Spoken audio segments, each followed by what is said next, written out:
Today's episode of PTG is brought to you by the one and only Trans Labs that brought the world two amazing products. First off, Transfuse, which is a hydration multiplier, and most recently, they just dropped Transcend, which is a nootropic energy formula. No matter what you use, when you choose Trans Labs, you are going to be boosted and you are going to be ready to charge the paintball field and win out there.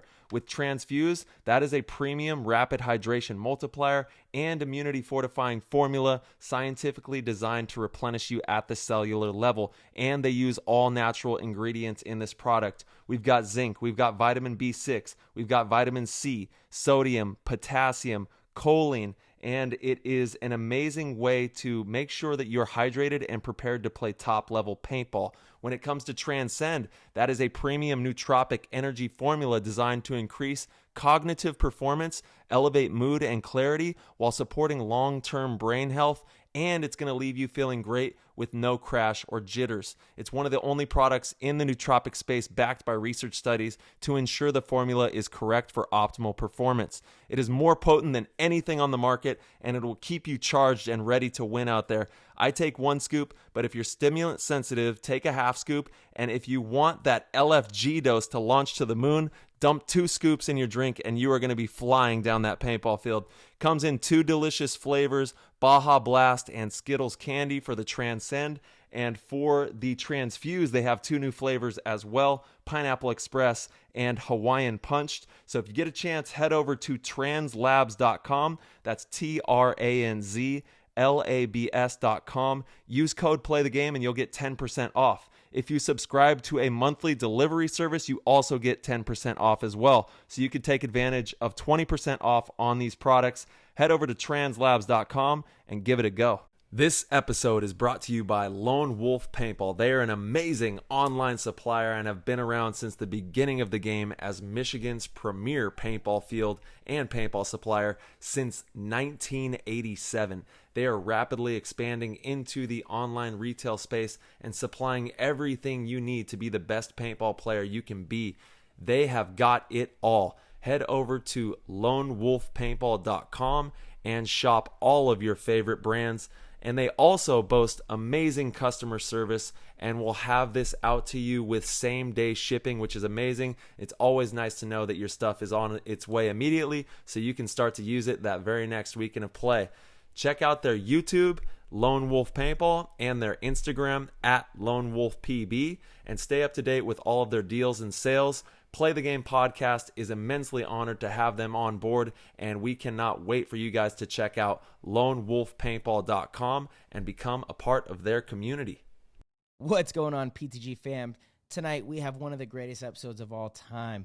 We have myself, Tyler, Blake Yarber tunes in, but you know, the guests really don't matter. The guests are great, fantastic. I'm glad we got to talk about Brute, but this episode is really special because we brought it back. We brought it back to one of our early episodes about mentality and the importance of just having that mental tenacity to be a winner in everything you do. That's what translates to success on the field. It's what translates to success in business, your relationship. It does not matter. Your mindset, your mentality, and your ability to overcome things and be the best version of yourself is the most important thing to your success. So we really dove deep on it, and without further ado, we will see you in the show. That was an insane inside move by Marcelo Margot. Great communication. And the crowd starts chanting Harmon. Great shot by all the guys, though. Tyler Harmon saved that game. He came out with 2 wins. Marcelo Margot was on fire. What's going on, ladies and gentlemen? Welcome to the PTG show. We have an amazing episode for you guys. We're sitting here. We got Tyler, myself, we got a couple guests that are going to call in, and this is a really special episode. This is something that has been on my mind lately. Tyler and I have also talked about this quite a bit. It was one of our first episodes we did. We did a full episode on mindset and really breaking that down and understanding what that means and going deep into all of that is really important to me. And especially the last couple of weekends, there's been things that have, as a coach, has really been highlighted for me and really shined light on the importance of some of this stuff. So we decided to have a full episode on it. We have, again, some special guests, but welcome to the show, everybody. Yes, Team, sir. what's up, brother? How you doing? Let's go. Let's go. You Let's already know we're go. bringing it full circle Let's with go. the mentality. And, there's nothing more important than your outlook, right? Obviously, Yes. health, you have to be healthy. You have to be training hard. You have to make sure that your body is physically ready to be there. But the way that you approach the game with your mentality and your wherewithal to connect with the people around you, and like we always talk about, being a great teammate and how that can trickle down into the entire organization is going to change everything for your team. And when you start really implementing these tactics that we're going to go over into your organization, you're going to see a night and day difference in the performance and the outlook, not just on the paintball field, but off the paintball field too. It all translates, like we talk about all the time, like paintball is a microcosm of life. It really is Yes. like this It is, mini dude. life inside of a life. And you see so many different things going on inside of that paradigm that when you take a step back, you're like, wow, maybe these are things that I'm actually doing in my real life too. Like, I should probably look at all of this and start to take it into perspective and adapt and make productive changes so I can be the best version of myself. And paintball really brings that out, which I know both of us are so grateful for, because paintball is a lifesaver, man. It's helped us out in so many ways, and we've been able to connect with so many people from around the world. So we're the lucky ones, man. We get to play this crazy game. We're the luckiest, dude. And paintball is, like you said, man, it's truly been such a teacher in how to, and people say teacher, but what does that mean? In paintball, you have to deal with a lot of different real life stuff. You have to integrate with the Mm-hmm. team, right? So you have to be able to connect with individuals that might have different opinions than you, that have different perspectives, and you have to be able to come together for the common goal of winning. You have to push yourself. Like paintball is physically exerting. It's difficult. It's tough. You got to train for it. You have to really put in the work. Otherwise, you're going to be tired. You're not going to succeed. Like it is so demanding in so many different ways that it can teach you a world of lessons, especially if you're trying to pursue paintball in like the higher realms. If you really are trying to win your division, if you're trying to be the D5 champs, the D4 champs, D3 champs, D2, D1, semi-pro, pro, like if you want to be those guys, you got to be putting in the work, and you have to be able to be a good teammate. You have to understand cohesion. It's a magical space that you have to live in to be a winner. And that's what this episode to me is about. It's about being a winner, right? And it's not necessarily just about paintball. It's about just being a damn winner in life. And you look at a lot of successful people, and especially successful athletes, they're winners in their regular life. They celebrate the small victories. They wake up, they put the right shirt on, they feel good about that shirt. They go to the gym, they get exactly what they thought they were going to get in, and then they push a little bit more, and they feel like they won the day. They are constantly winning their small battles throughout the day. And that breeds this confidence of a winner. And being a winner is truly the most important thing to success. That's what success is. You have to be a winner. And so it doesn't have to be vain. It doesn't have to be materialistic. It should be something that is deep down to your core, understanding what it is to be a winner. Somebody that's a go-getter. Part of winning and being a winner is being a good loser as well. And we'll get into that, right? But part of being a winner is being a good loser. That's how you learn. That's how you grow. That's how you develop the skills necessary to win in whatever it is that you lost. So, dude, I'm so excited for this episode again, because it's been something that's been on my mind all weekend.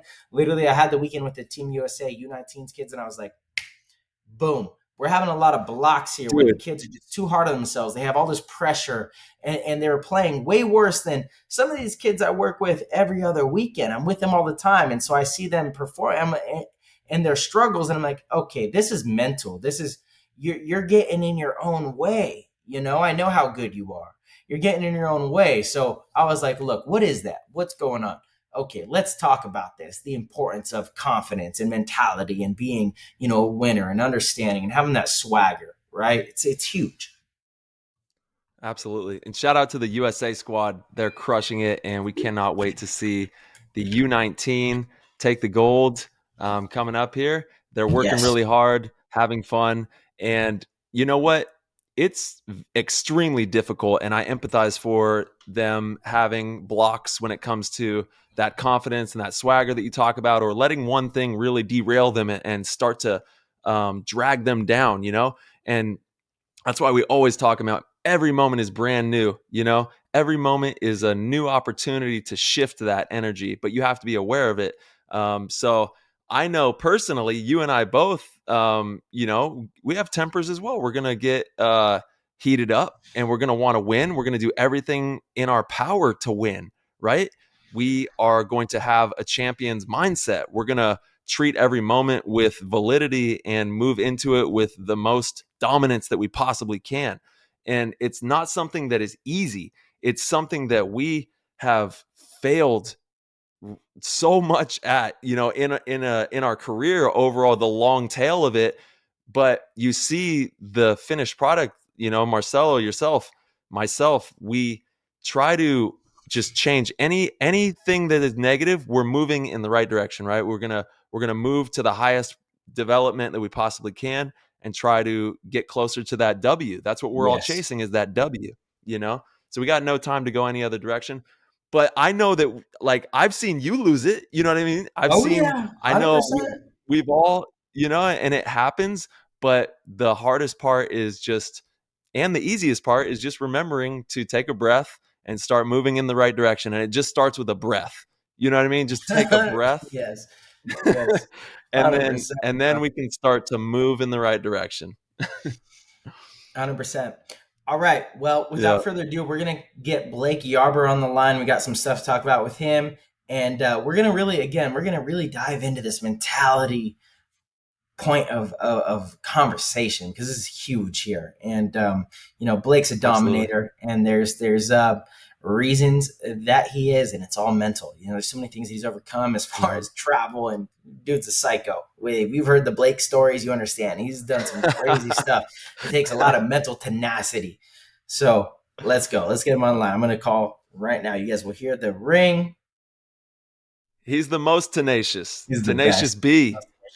Here it is. Yarby. Shout out to their. How's that any better? We got him. There we go. We got him. Okay, excellent. All right. That was my fault. That was a Marcelo mistake. Dude, it happens. We appreciate you, man. A lot of hard work. What's up, Yarb Dog? How you doing, baby? I'm great. We got the overland rig. We've been staying up at my dad's the last 2 days. We're kind of venturing from one paintball thing to the next. Yes. Beautiful. Yeah, dude, that's amazing. What you've been doing lately, I mean, look, it's like the number one thing when we ask the PTG members of, what do you want to ask Blake? They're like, dude, he's just such a nomad. How do you get from point A to point B? And what do you do? And all this. Like, everybody's so interested in your travel lifestyle, which is like, again, I think that's so awesome that you finally have started Brute. It's truly... It's the epitome of like and so for people that are just, they have that lust of adventure, that lust of like, like you've done it, you're supplying that need, which I love, dude. I love the whole branding of Brute, man. It's fantastic, and it's been a long time coming. I know I've talked to you, years ago of like, bro, you got to get like active on social media. You got to do this, you got to do that. And you're like, nah, like, I just want to travel and do my thing. And I'm like, yeah, but people love what you do. Your stories are rare. People don't do what you do. So they want to live vicariously through you, because what you do is insane. It's so cool. And then to tie in that you also are one of the best paintball players in the world. Like, it's amazing. So I love seeing it. I know Laura's your agent. I think she's there with you right now. Shout out to Laura for really pushing this. It's just amazing, dude. I'm really excited to see like you building a brand and what you're going to do with that brand, Yeah. And I got to say, I can't advise everyone to do everything that I do. Please don't, Blake. Please don't. It doesn't always work out to my favor. Yeah, that's a bad I'm idea. shooting for I'm shooting from the hip some of the times. We need some serious lawyers here if you're gonna advise them to do everything that you do. Dude, But thank Blake, you're you. a rock I star, man. appreciate those kind words. Thank you, Tyler. You know, Laura and I have put a lot of work into this new company that we've started in Brute. You know, and basically, long story short, we just want some good, high quality gear that people can rely on. You know, we put a lot of thought into the ingredients and what we're going to pump out, you know, and first on the list just happened to be sunscreen. It was a company that I vetted for a couple of years and then really fell in love with, went to speak to them, and it, you know, all their values aligned with myself. We kind of, and to be frank, we do not make the sunscreen. It is a private label that is made for us. We tweaked some of the ingredients to make it reef safe so that you can travel anywhere in the world and jump in any waters and not hurt the ecosystems. And it's just a good quality product for yourself. Blake, I've never in my life worn sunscreen. It's always kind of been a joke where I'm like, no, I've got, you know, that Italian skin. I have a little bit of Native American in me. I'm like, I don't need sunscreen. I had one sunburn when I was a child. And it was like excruciating. I was out at the beach all day. I was probably 7 years old, and I had to lay on the couch for like a week straight because my back was just blistering and peeling so bad. Yeah. Since then, it's a weird thing. Like, I cannot get sunburnt. It's so strange. So I'll be out in the sun all day. I'll get really red. Like there have been many times where people are like, oh, you're screwed tomorrow. Like, you're so red, you're screwed tomorrow. I'm like, no, I'm going to be fine. I'll get really red, and then literally the next morning I'm like I'm good. It's like a nice tan. It's rare Right. that I don't really get sunburnt. So I don't really use sunscreen. You When know, It's like a superpower.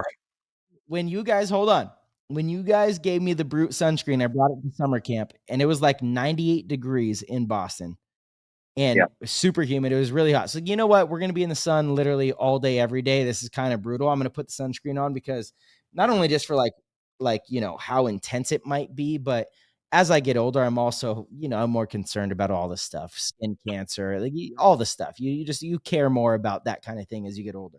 I'm like, I'm putting it on, dude. It worked so well.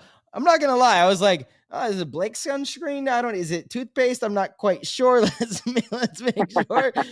Bro, the sunscreen is so good. Actually, I had to use less because I was like, I want to get a little bit of a tan while I'm out here. I was like, okay, I gotta stop using it. It was so good. And it's all natural. That's what blows me away. That's actually like the biggest talking point for me is that it's all good ingredients. It's all natural. It's I think zinc is like the major ingredient. Am I wrong? That is correct. It's the active ingredient. So for me, I was like, how good could it actually work? Because you know how it is. I mean, often the stuff that's better for you doesn't work as well for like the specific medical purpose it's meant to be, right? Like sometimes that's the case, which is unfortunate. And you have like, you know, the banana boat stuff and all that sunscreen that has been, you know, everyone uses. Everyone, you know, you don't get sunburnt. You could put it on and you go to the beach all day and you go home and you don't have any sort of color. But we just found out like it's very carcinogenic. Like it's not good, right? And so it's like, okay, so yeah, real quick. Totally, go ahead. So it's like, okay, so I have Blake stuff that offers absolutely the same protection. The one thing it doesn't do is it doesn't blend in as well. You definitely have the white surface going on, which is okay. It's a good look. It's a good look. Like good for you. It's a sunscreen that's good for you. Dude, I will use Brute until the end of time. As long as you have Brute, I'm in on Brute, brother. It's the first sunscreen that I've really used, and it's the only sunscreen I'll use. All the other stuff, again, I just never did because I was like, I don't really need it. But now finding out that stuff has things in it that could give you cancer and could kill you and is like not good for you, it's even more disappointing. It's like, what? And then you have this amazing brand with all natural ingredients that works, that is very effective. Bro, I'm pumped on it. Like Brute is my thing. I'm so down with Brute. It's hell. Thank you. Yeah. You know, Lauren, put a lot of work into this. Yeah. Yeah. Yes, she did. You know, real quick, that face stick, I think the face stick is by far the best product that I've ever come across. You know, it's great for sunscreen, but one of the reasons that I really like it is because it's nourishing for the skin. So actually in the winter months when you're out there and there's not that much sun, but you're getting blasted by cold air, you put that stuff on, it's going to protect your skin. You know, you're not going to get frostbite easily. You know, it's not going to, that cold wind will eat your skin up. And, you know, this is a, you know, it's like a utility fix for your skin. Totally. Yeah, it's amazing. I have the bottle right here for all the people checking it out on YouTube. And the ingredients are amazing on this sunscreen. They got aloe, sunflower seed oil, cocoa, shea, coconut, beeswax, vanilla, vitamin E, just a bunch of really good ingredients, you know, and it's just an amazing product. And where can they get this, Blake? Where do they go to check out Brute and everything that you guys have going on? Yep. This is brute.com. Bro, We're going to start pumping out a bunch more gear, but right now that's the biggest one we got is the sunscreen, and this is brute.com. Bro, the thing is like for paintball, it's fucking perfect. It's literally the perfect thing for paintball. Like every paintball player needs sunscreen. Like it is a thing. Like you're at the field and people are like, you know, we need sunscreen. You're at the field all day long. And the life of a paintball player is like very sporadic. You're outdoors. It's very adventurous, bro.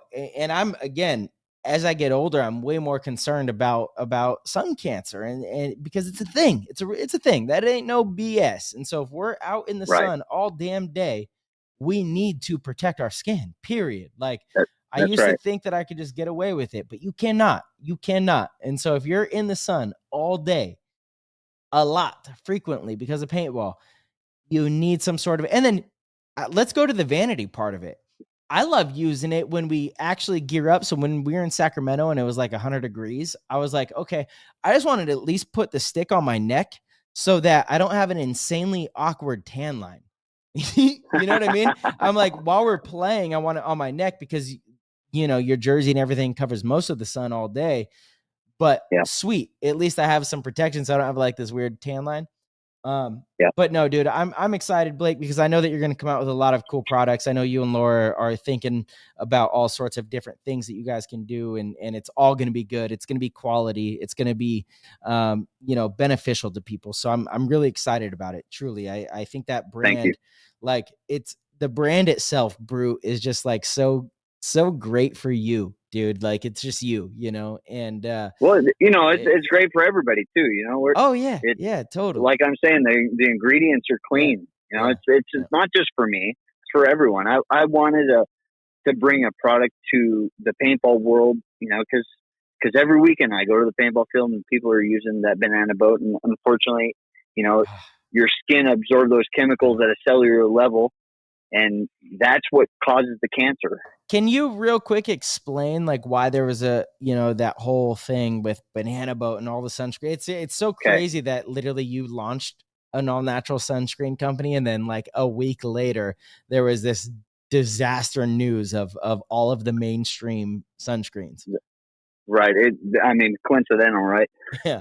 So what happens with those big brand sunscreens is they wanted a product that was a one-time application. Like you were saying, you go to the beach, you apply it once through a spray bottle, and you don't get burnt all day.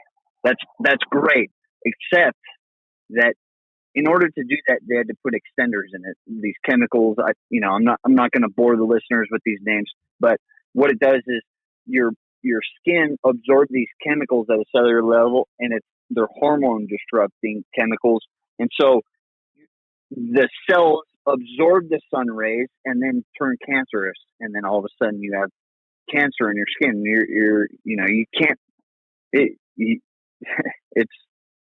You're chasing your tail, right? Because you're putting on the sunscreen and you're still getting cancer. Yeah, it's crazy, right? Like you think you're doing, and it's honestly and the way that the way that they got away with that for so long was that the chemicals do not cause the cancer themselves. As in, they went to the FDA and said this chemical does not cause cancer, but what it does is your body absorbs that chemical, and that it then allows your skin to absorb the sun's ray, and so it's feeding your body in the ability It's to like a then cause secondary. cancer. It's like a secondary Bingo. effect of that chemical. Right. So Yeah. Wow. it's a terrible argument to Which say that is, it doesn't bro, cause. but you know what's fucked up, Blake, is that's like everything in the US. Like everything you eat. This is why, like, my biggest gripe with, for me, nutrition, people are like, I get this asked all the time. What's your diet? Like, what kind of diet plan can you put me on? Like, Uh-huh. look, screw all the diet plans. Eat raw foods. Eat stuff that That's hasn't right. been touched, right? Just eat foods Bingo. that are real and natural. They're not processed. Even like veggie burgers or vegan burgers.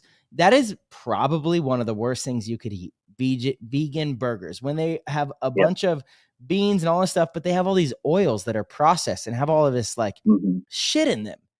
Not good. Mm-hmm. Like, cool, you're Yeah, not eating motor meat, oil. but not good. Not good for you. Eat raw stuff that grows from the ground organically, doesn't have pesticides, doesn't have all of the bullshit sprayed on top of it, all the poisons, all of the stuff that's known to cause cancer. Eat natural things in a raw form, and you're going to feel pretty damn good. Like, you're going to feel good. Period. Sure. You're going to feel good. And Yep. it's so sad that our society is twisted in. And Blake, actually, you don't even know this yet, but when we started the show, we're like, this show, we want it to really be about mindset. I forgot if we brought this up to you or not, but it's like No. mindset of a player.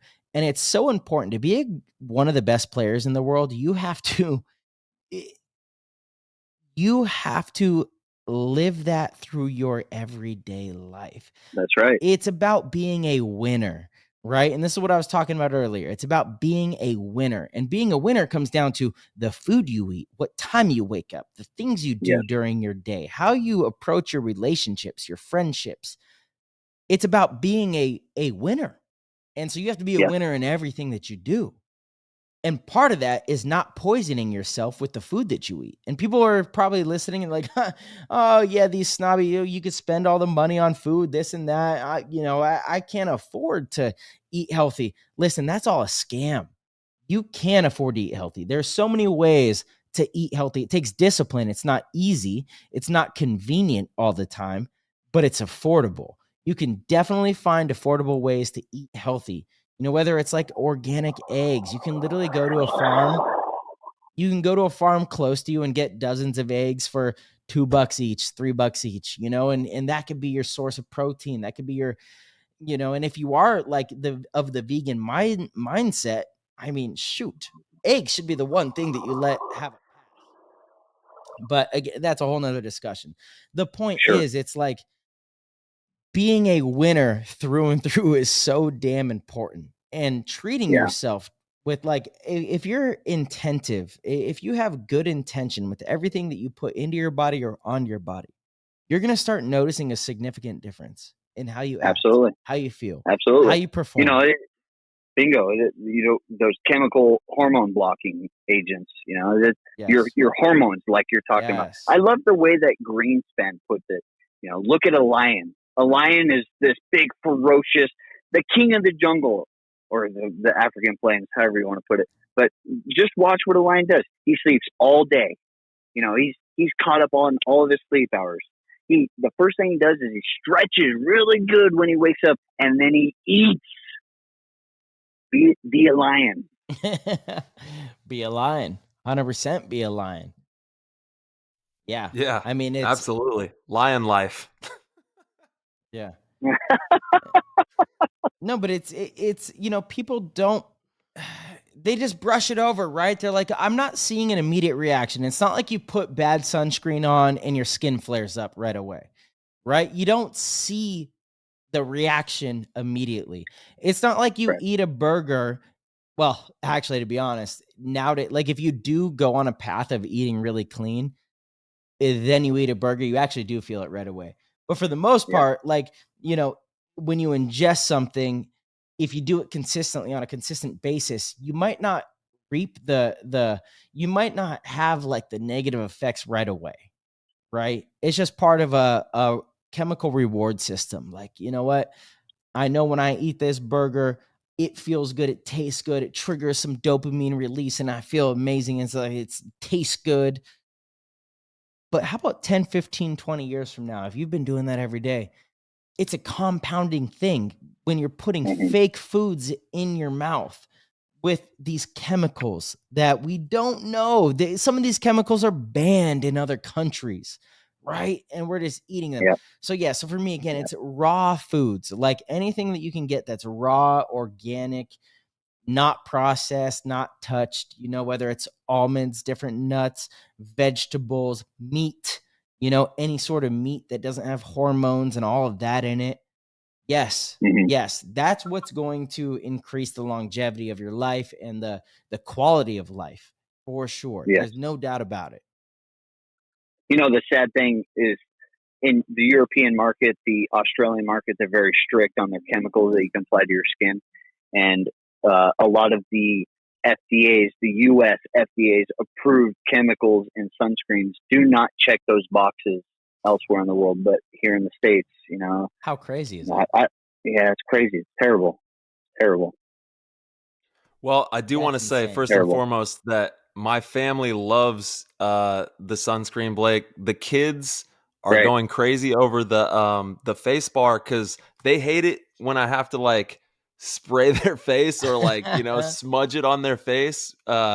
They get the Hmm. funniest looks on their face and they hate it. So being able to have that bar is a game changer for like covering the cheeks and the nose and the forehead and getting a good layer on the skin there. So we absolutely love everything that you're doing. And yes, there is a lot going on that we don't have a lot of information about, but the best thing that you can do is just eat the highest quality food possible, man. Drink the highest quality water possible, because that's the number one investment is you. You're the number one investment. You got to invest in that self, the being, in every level. So if you can, save that extra 10, 15, $20, and instead of spending it elsewhere, go get some high quality foods, some raw foods, some really good sourced foods, and you will feel it in your cells. Like your complete the Game aura, your changing, dude. essence it really is for It's sure. game changing. It's game Yeah. changing. This is, again, we're gonna really dive in to this like mindset thing, and part of it is like what you eat. Like, if you want to be a winner in life, if you want to be a winner, forget, a lot of listeners here, they're like, how can I listen to this and win my D3 regional tournament this weekend? Okay, fantastic. I hope you do. But no, let's be winners in life. Those are the Yep. people that are winners in paintball. Like, they're winners in life. They go hand in hand. It's a set of discipline. It's a set of tactics that help you become the best in whatever it is you do. It's not Yes. just that you're good at paintball. There's a lot of people that are just good at paintball, but they're never the best. They're not quite winners. And it's, like, yeah, you can have skills, you can work hard, you can have more time behind the gun than people at your local field, but you might not be winning or be the best.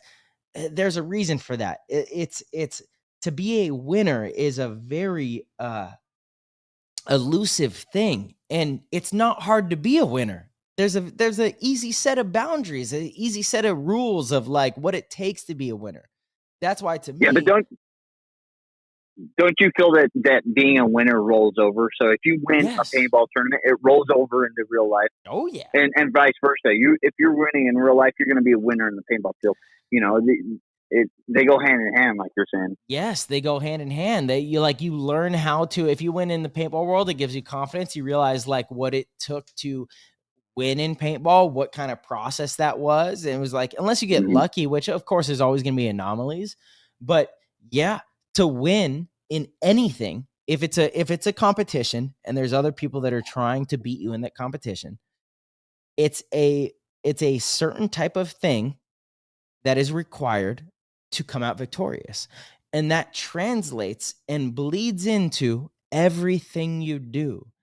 That's why Michael Jordan, he wasn't just good at basketball. He was also fucking excellent at golf. He was good in business. He was good in all sorts of other stuff because he knew the formula. He knew what it took. He had the confidence. You look at Steph Curry. He's one of the best basketball players of all time. He's also an insanely good golfer. Like, it's crazy. He's actually done public golf tournaments and like performed incredibly well, where people were like, wait, how did you do that? Because you've only been playing for 5 years and other people have been playing for 20 years. It's that winner's mentality. It's the understanding of what it takes and the discipline and what's required to get good at something and be a winner. Like, it is such a goddamn important thing for your life to be happy, because who doesn't want to be a winner? People want to wake up and feel successful, be a winner, be the person in the group that it, like, people look to and say, yeah, he's good at stuff or she's good at stuff. Listen, it's easier than you think. It just takes a lot of damn intention. It takes a lot of focus, a lot of commitment to the process. If you do that, you're going to have a good life, period. The only time that things don't go your way is when you don't put in the work and you just sit there and you let things happen to you rather than take control of the situation and make things happen.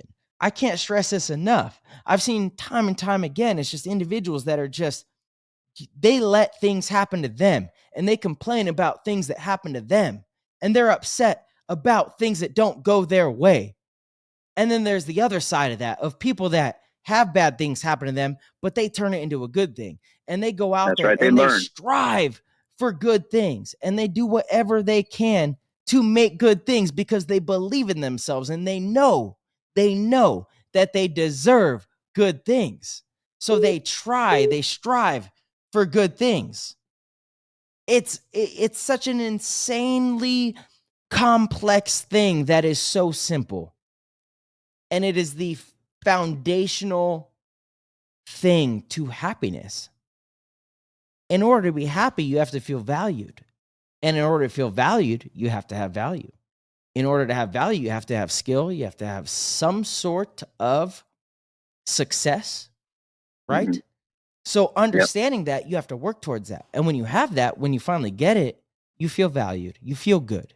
People around you appreciate you. You're a benefit to others. It's one of the most important things. Have fun, travel, live, laugh, love, all that stuff, and benefit others. If you can benefit others, you are going to do fine. And it's so damn important, dude. Yeah, absolutely, man. I think you hit it on the head, is like being a provider for not just yourself, your community, the people around you, you know? Yeah. When you start providing for others and being, you know, like a servant to the process and like a servant to others and trying to get the most out of people, it changes everything. It is, it's gonna humble you. It's gonna make you grateful. It's gonna check your ego at the door, and you're gonna be front and center for your own show and creating the reality that you deserve for yourself and everyone around you. But once again, it's immense conscious effort and discipline and a lot of sleepless nights and bullshit and hard times and everything else you can imagine. But it's so worth it, you know, when you look around and you're surrounded by your friends and having fun and doing what you love. All the sacrifices, they are just, it doesn't matter, you know? 100%. Yeah, I mean, I'm not a fan of losing, but I'm okay with losing because it shows me what not to do. Yeah, of course. You have to be okay with losing, right? Like you have to be. If you're not, and this goes into, you know, again, so our Team USA squad, the U19s, shout out to all those kids, man. They're some of the hardest working kids. They're the up and coming group. I know that every single one of them, if they stick with it, that's the big thing, right? If they stick with it. If they stick with it, I know all of them will be pro and some of them will be the best to ever play the game. Like, I truly fucking believe that. Of course, things could get in the way, job, girlfriends, all that stuff. They're young. They're all in their teens. So things could get in the way and that could derail that. But if they stick with it, well, maybe it's passion too. Like maybe they find passion in something else. Who knows? But if they stick with it, they have the ability to be some of the best players in the game. Yeah. Tyler ain't having it. He's not. But the reality is, unfortunately, look, Tyler and I both came up in the Aftermath camp. There's like 5 or 6 of us. Tyler, myself. Tyler didn't even really come up in the Aftermath camp. It was like 2009 his first time. But let's talk about the Aftermath camp. It was like myself, Mouse, Dalton, Rainey, that are still playing, right? Tyler, that's 5 out of maybe like 200 or 300 players that went through the Aftermath camp. So, wow. So like, look, yeah, the ones that made it through, cream of the crop, you could say, but a lot of people didn't. That all had potential and talent. So no, like objectively looking at it, the reality is, as a coach, I understand that these players, yeah, they have all the potential and ability, but they have to stick with it, right? Like they have to make sure that it's what they want to do and they can't get distracted. No coach can mitigate that. That's up to them. If they do, there's going to be a damn good pro division in the next couple of years. If they don't, there's going to be a couple damn good pro players in the pro division. Like, right. Like there's just an amount of them that's going to make it no matter what. But the point of this was me saying, like, realizing some of these kids that have so much potential, they're so good. They put in all the work. They're good outside of paintball. They're just good kids.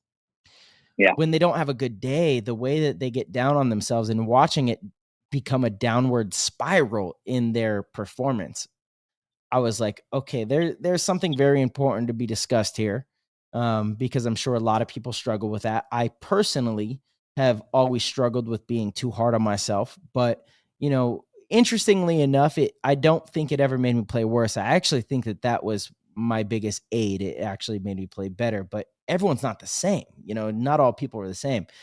And it comes back down to your initial belief in yourself. Are you a winner or are you not? And that's, again, like the foundation of this show. Are you a winner or are you not?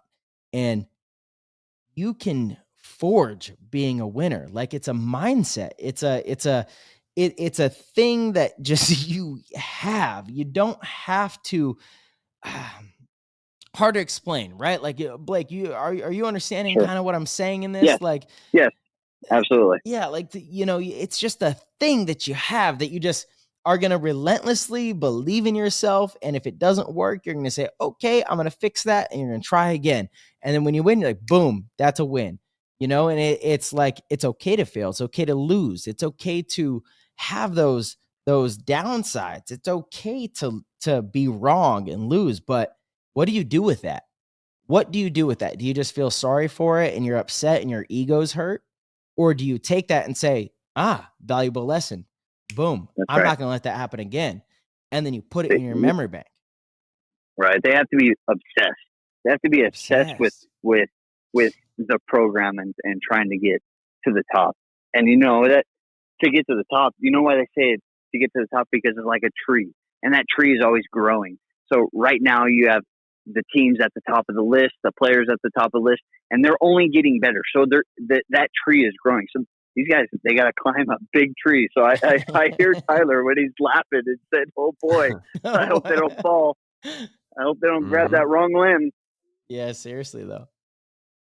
Yeah, and it's competitive. No, right. We love to see it. You know what I mean? And B, I want to pick your brain on like brute mentality, your whole brand. You have one of the strongest mentalities in paintball, and where is that a derivative from?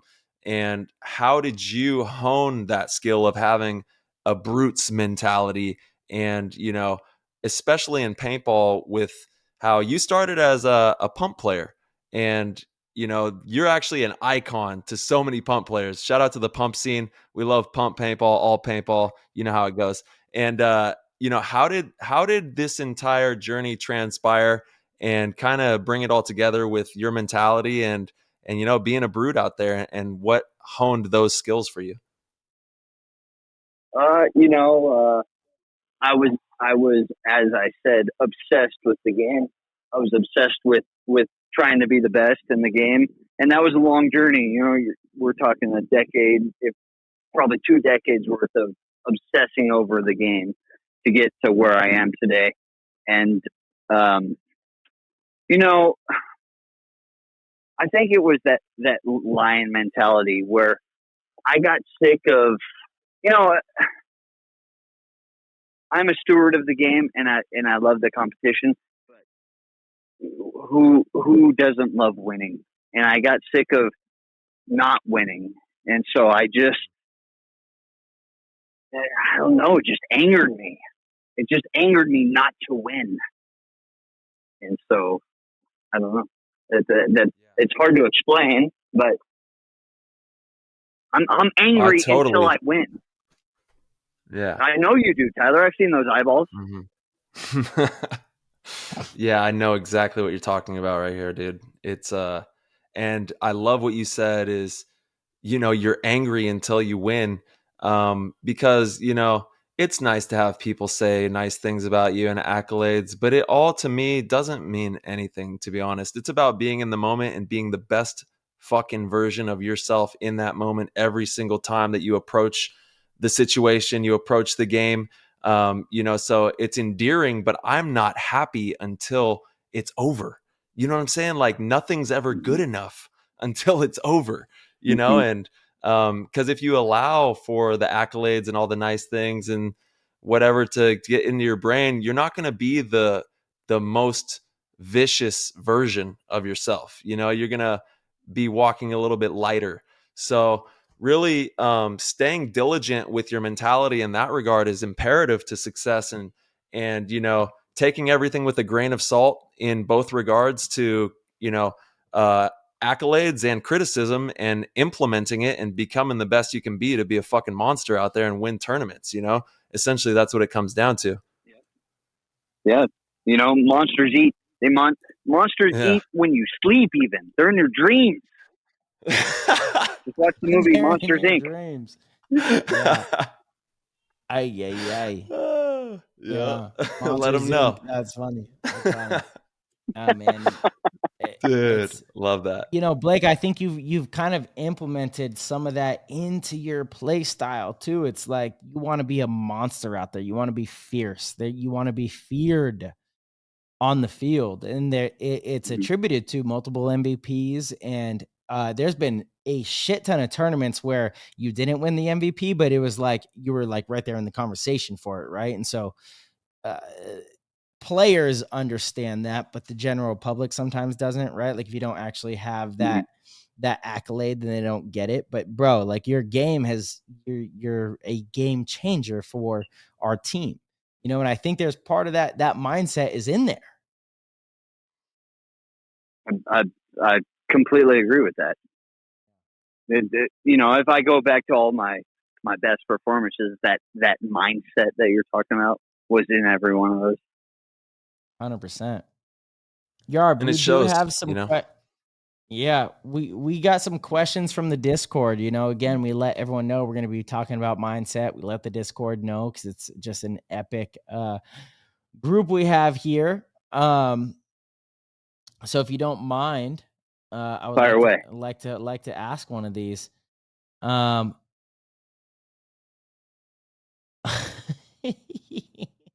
By the way, I went for a hike this morning and I saw some bear dung. Boy, that guy's eating good. Wait, what? You saw some bear what? Bear, I don't know if bears, bear scat, I think is what they call it. Yeah. Bear poop. Yeah. Oh, so what? He was getting down on some wild cherries. Oh my God, bro, actually real quick. Oh dude. So I just watched what series was I watching?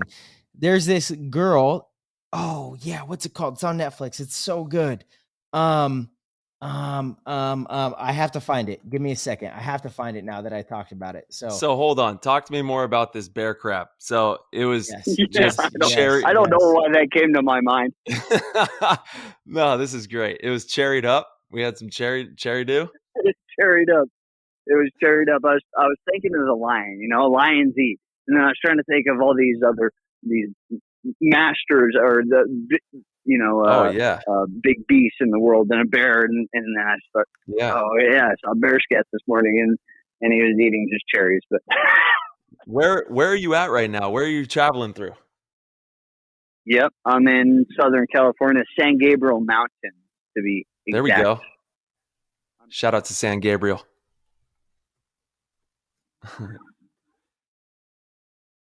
And we have some Discord questions.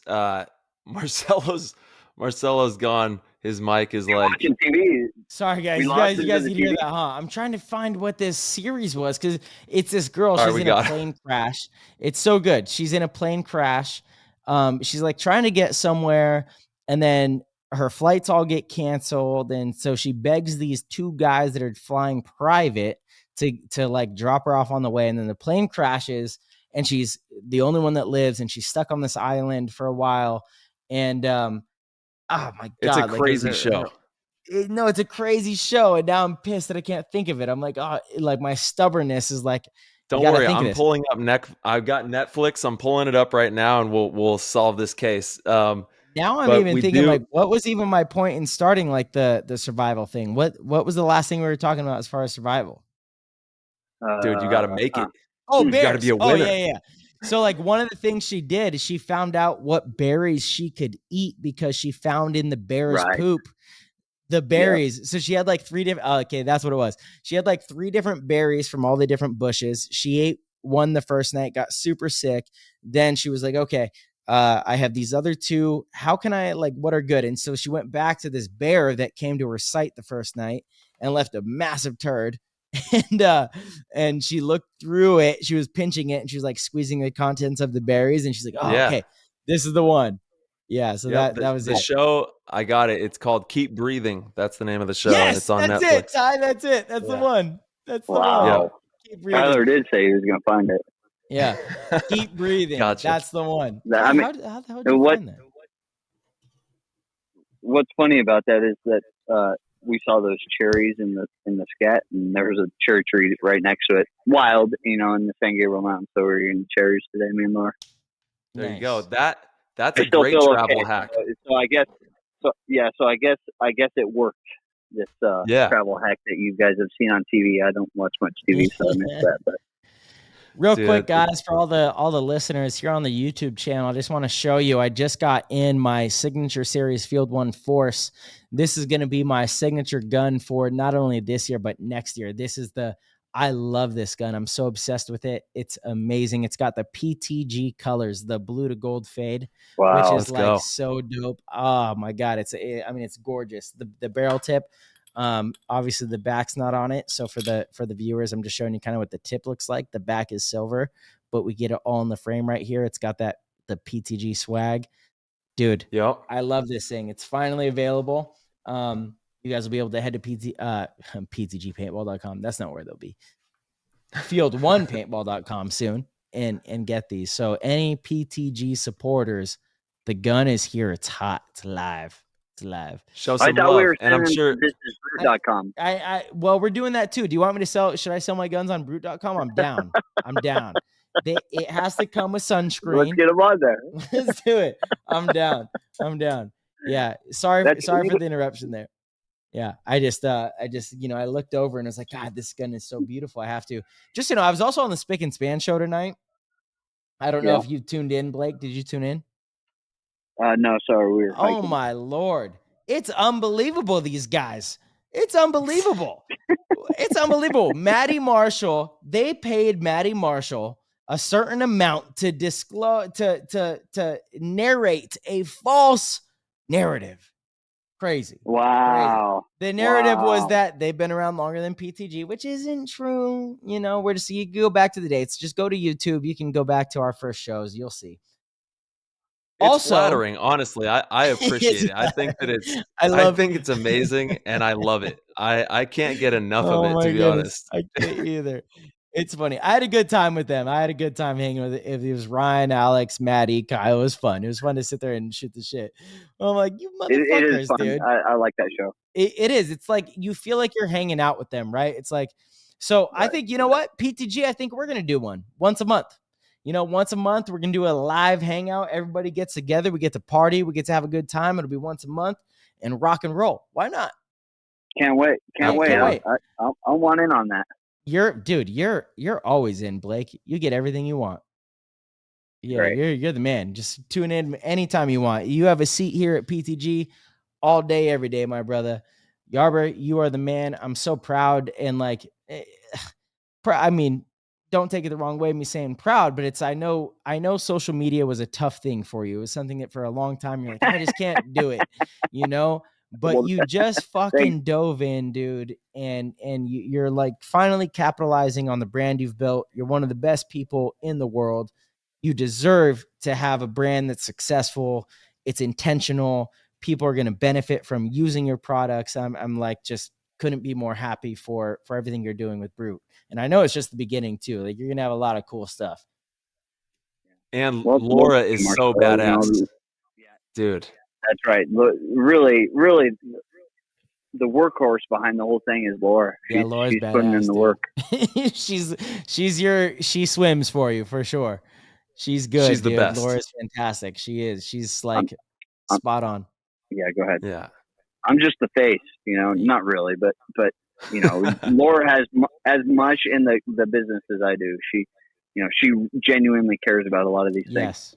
She's doing a lot of the research, finding out how we can bring these ideas to fruition. Which, Blake, how does it get better than that, man? It's like you and your wife that are doing this. Are you kidding? It's amazing, dude. So you have lucky guy. You have PTG's full support. It's like legitimately the best product on the market. So not like cool. It's the best. It's the number one. Which why wouldn't it be? But Yarb, let's dive into a little bit of some PTG questions. Do you mind? Yeah, hit me. All right, we got Eric EJH281. He says, Blake, what's the most important thing to bring when van camping across the country? That's a tough one. The most important, the one. Well, your wife. Eric, I think it's the wallet. The wallet. I don't know if anybody's seen the gas prices these days. Pretty big wallet. Aside from that, let's see. Your dog, Of course, the dog. I'm gonna say the one thing. And a cooler goes a long way, especially in these hot months. Yeah. Damn. Okay. So for van camping, I know it's there's kind no of a like boring. survivable. Sure. Okay. Like the one tool that fixes all. Let's do some like pipe wrench. How about a pipe wrench? Guys, see, this is why we don't understand how Blake lives either. Like, this makes no sense. You don't even know what to bring to survive. You're like struggling to. You said a cooler. Well, how do you do this, dude? He said the one thing. It takes a lot of things to survive. He's asking for the one, the holy grail. Yeah. Okay. Dude, the most important thing. He's laying me up. Eric, I got you. It's my sunscreen. There you go. Damn, I'm an idiot. Dude, you're the best. Captain of the Dum Dum Squad, right? That's right. That's Captain right. of the Dum Dum Squad. Yeah, I lead by example, I guess. Yarber is coy. He's one of the smartest people, actually. He's extremely intelligent, and he knows it. That's the funny thing, too. Tell him my secrets, Tyler. Yeah, you're putting them out there, buddy. And it's man, watching you, Yarb, develop over the years has been a real treat. You're one of my favorite people, and super proud of you and Laura and everything that you guys are doing, and the adventures you guys are on. And we do have a couple more questions here that we want to dive into. This one's from young Stevie. He's saying, Blake, Brute was a great idea. What's another product that everyone in paintball uses and should have a player-owned brand as an option? So you have any other like ideas of like a market space that we're kind of missing out on there? I do, but I can't give it away. We're working on it right now. We're trying to bring There it you go. to 4, Okay, but nice. I can't give that one away. I There we go. appreciate that, Stevie, but Can you break the news I'm here on working hard at it. PTG? I will. I promise. Okay. Don't you dare go There we on go. that other fucking reality TV show. Well, they're bringing me on in an hour. Oh, that was an hour ago. What time were you on? Yeah, I was Damn gonna say it was an hour ago. Don't lie. Yeah, you missed it. All Yeah, right. there's Nice. definitely a lot of opportunity in paintball to, help people too, because that's another great thing that you're Yes. doing, Yarb, is you're legitimately helping people, saving their Yes. skin, keeping them Yes. protected and Yes. having a lot of fun on the travel. Yarber from Fab. Who's the dumbest dum-dum on the dum-dum squad, and who's the Wow. smartest smart on the smart squad? Dum-dums versus the smarts. Well, let's see, the dumbest. Easily Dalton. That guy's so dumb. That guy's so dumb. Oh, Dalty. Poor Dalty. How about Yosh? Yosh is Yosh for pretty sure. sharp cat. Yeah, I'm with that. Yeah. I love that. There's another question. Where is it? And it's about you know why Yosh? Because he kind of wants to be a dum-dum. He does, I know. What's funny is I do too. I low-key want to be a dum-dum so fucking bad. Dum-dums are way cooler than smarts. Like, the smart doesn't even sound cool. Dude. It sounds so stupid. We need a better name first and foremost. Otherwise, like, just jump off a cliff. All right. This was from Papa Sash. When is there going to be a real match between dum-dums and the smarts so that MM33 will stop acting like the epic victory of the dum-dums was a fluke? So I think the question is, should we have like a best of 5? Because I know, look, Dalton didn't really want to talk about it yet, but there's going to be a lot of dum-dum content coming from our practices, right, from all sorts of stuff. Dum-dum content is here to stay. It's going to be really dope. It's a full-on brand. It's going to be sick. It's going to be fun. It's going to be all of like, Dynasty. So I'm sure we're going to have this, but it's like, okay, best of 5. What kind of stake should we put on it? Because it's going to be dum-dums versus the smarts. What kind of steaks? Medium rare. Ooh, $500 each. Ooh, who's cooking it though, Tyler? You're gonna wrap it up in a. You're gonna wrap it up in a towel. Yeah, but that's only if I lose, and we ain't going there to lose. Yeah, this is true. So I'll cook this. We got to have Ryan's a good cook too. You're you right. already know this. You're right. We're good. Trust You're me. right. Don't worry. Okay. So Ryan steaks versus my steaks. Deal. Done. Yes. Best of 3. Ryan steaks. Okay. I like that. Perfect. Papa right. Sash. We're going in. Get skinny on the horn. You know what's funny, Skinny, Blake? It's actually like telling to our team when we do the dum-dum versus smarts, it's like, yeah, I'm sitting there thinking like, we need a dum-dum. Like, you have to have a dum-dum on the team to win a tournament. like you have to have him. I'm like, I don't know if we can win a tournament with this group. like you need a dum-dum. But also conversely, you guys need a smart to win a tournament too. Yeah. It's kind of funny. That's like debatable. Debatable. A dum-dum would say that. A dum-dum would say that. You haven't thought too much about this, have you? What thought? Think about what? Yeah. All right, Ty, you're up. All right, we got J Stu 704. He's wondering, how are the accordion skills holding up, Blake? What's he talking about? My God. Okay, the backstory is I played accordion for 12 years growing up, which scored me a lot of points with the ladies. Dude, hold on. Yeah, Hold sure. on. You can play the accordion like a pro. This is a huge market. I'm telling you, at parties, you drop an accordion at a party, you're the man. You drop a violin in a party, you're the man. You know, the trumpet, the saxophone, it's going off. I didn't know this. This is amazing. Yeah, unfortunately, it's been too many years. I probably could play one song. Pretty rough. Well, it's a good one. It's a damn good one for sure. I don't even remember what song it is. That's the backstory is you've played the accordion quite a bit. We're going to have to get an accordion to the tournament, and we're going to have to incorporate this into some of the Dum Dum content, I think. You know, we got to get a team accordion and have you romping around. Amen. Amen. I think we found our musical instrument. There we go. That'll be amazing. All right, I got another one from Schmo 5000. He's wondering, what's your favorite type of place to visit while traveling? Waterfalls, natural areas, local town life, and out of all the places you've been this year, what's your favorite?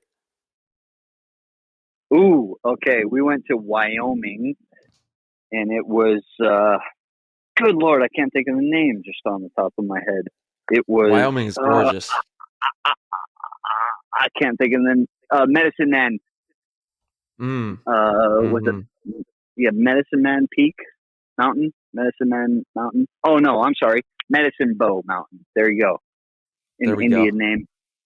Excellent, fantastic up there. You had a glacier lake that was sitting underneath this rock face that shot into the heavens. It was excellent. It was just excellent. Nice greenery around there. Temperature Beautiful. of the lake was excellent. Yeah, it was good. What are my favorite things to see? I really like red rocks.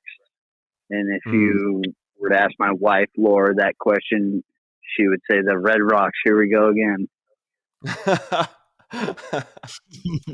Dude, I'm a sucker for the red rocks too, man. They're my favorite. Yeah, Tyler loves Sedona and all that, don't you? Bro. Oh man, I get up there as often as I possibly can. And the surrounding areas, there's so much in northern Arizona and the surrounding areas that is just like mystic. It's like enchanted areas that are really cool. A lot of energy pumping out of them, and you can just feel it. It's permeating when you step into those areas and you're in the water, you're getting the sunlight. It really charges you up. Feel good. Sure. Mm-hmm. You know all about that. All right. From Cam, he goes, "What's up, Blake? Hypothetically, you're down 4 points with 5 minutes to go, and coach says you need to break open the center. How does your mindset in that situation differ from leading matches or playing a closer point spread?" Well, that's the hardest way. I don't want to give too much of what I've worked on away, but that is the hardest way to force the middle, or is to force it. I know that's a hard one to digest. Yarber, we're on PTG, brother. Give it away, dude. People, come on. They got to apply it. All right. Come on. We got to score some points. We got to score some points, dude. Yeah. Score some points in a hurry. Send the dum-dum through the middle. That's an obvious. Yeah. It's like, what's going through your mind when you're going through the middle? Are you literally just like, is there a point, and I'm actually asking you genuinely, teammate to teammate. And again, which way did he go? Which way did he go? Like, is there an element of guessing and you're just okay with the outcome? Or is it really all very calculated? Yeah, it is. It's all present. It all shows itself when I'm going through the middle. So it's no guessing. There's a little bit of guessing. I've watched film before and said, "Oh, I didn't know that," but it all made sense when I made the move. If that makes sense. Yeah. No. Yeah. Totally. So you're not thinking like, oh, maybe the Dorito one that I can't see is looking my way. You just bypass all that, right? And you're like, is there a reason for that? That's my point. Is like, are you taking in into account tendencies of the actual players you're playing against? Like, okay, I'm playing against Absolutely. Greg Sears. He's going to play heads up on the tape, so this option's open. Or like, you know what I'm getting at? Like, how deep Yes, do you get into this? I'm playing the equation. If X equals Y, then yes, I'm absolutely playing the equation in the moment. Okay. And that comes from what? Where's your study on that? Well, that just comes from repetition. We in this sport we all play the same field layout 100 times before the finals. Well, Right. a lot of us, some of us get to play it more than others. Yeah. I play on a team where I split playing time, so I might not have as many spins, but I am playing. When Yosh plays the same spot that I do, I'm watching him and doing the calculations in my mind still. So Yeah. that's it, just through repetition.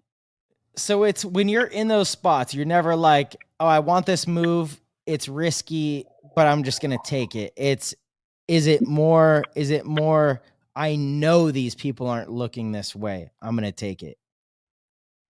The latter. Okay. Really? So it's, that people aren't going to look this way. Mm-hmm. Wow. That's a high Told level you. of confidence, Blake. He's playing it's a coy high out level there. of confidence. Told you.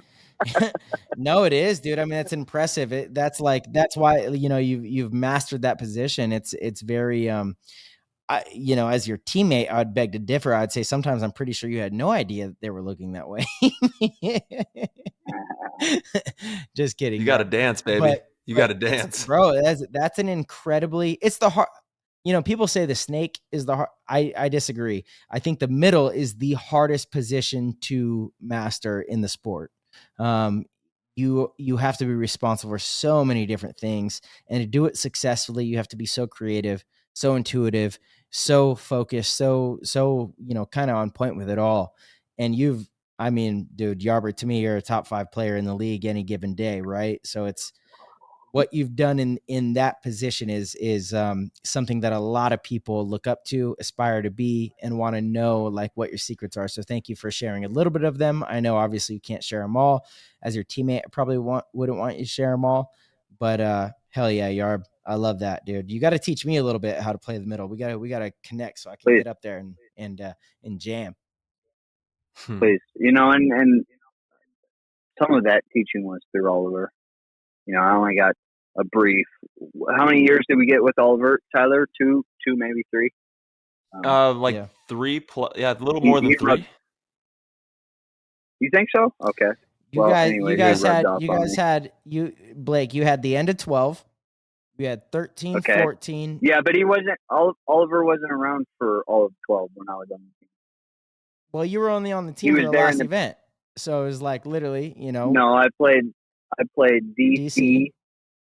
I played Vegas. Oh, and he was there for Vegas because you were there, right? For Vegas, so he was there for that one event. Right. Damn it, you're right. He was there for Cup too. You're totally. Right. Damn it. And so dumb. Yeah, dumb. And then you had 13, 14, and then he was out 15, but he came back for World Cup 15, and then all of 16. So like 3.5 seasons probably. Mm-hmm. Okay. Yeah, and it's infectious. Which is funny, that energy. Yeah. I mean, Oliver never walked through the middle with me.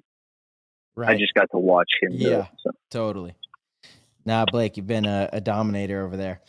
Thank you. All right. So that was, I think, that was my question. I think Ty got another one for Blake. Yeah, I got a good one from Paul. Shout out to Did It Hurt Paintball from the DMG camp. He's saying, Blake, our coin duel was epic. Can you please speak on how important coin duels are and the training that actually comes with it? I think it's not spoken on enough.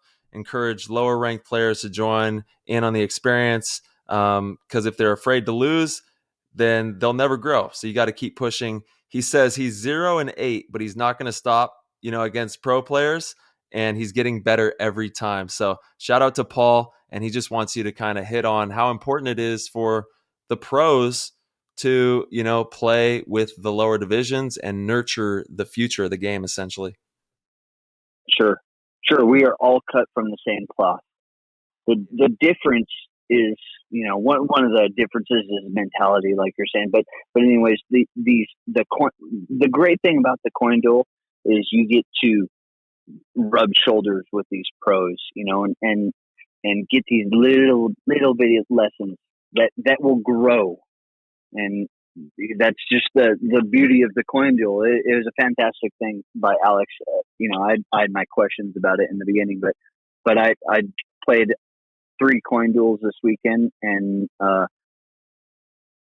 guys are coming to me and they're like, "Oh wow, why did you do that? Why did you do this?" And I'm thinking, "Well, why did you do that? Why did you do this?" We're just rubbing shoulders. Absolutely. Totally, dude. Good convos. How great is it to be able to learn from the people around you? This is why, this goes back to mindset. That the foundation of this episode is mindset and the ability to just put yourself in a position to succeed. Part of that is also the people that are around you. Look, if you look around and you got people around you that are losers, that are bums, that are quitting their jobs, smoking weed all day, drinking all day, not, being productive members of society, you should probably evolve from that, And if you have people around you that are pushing you and challenging you, and they're doing dope shit and they're productive and they're trying to create new things, that's where you want to be.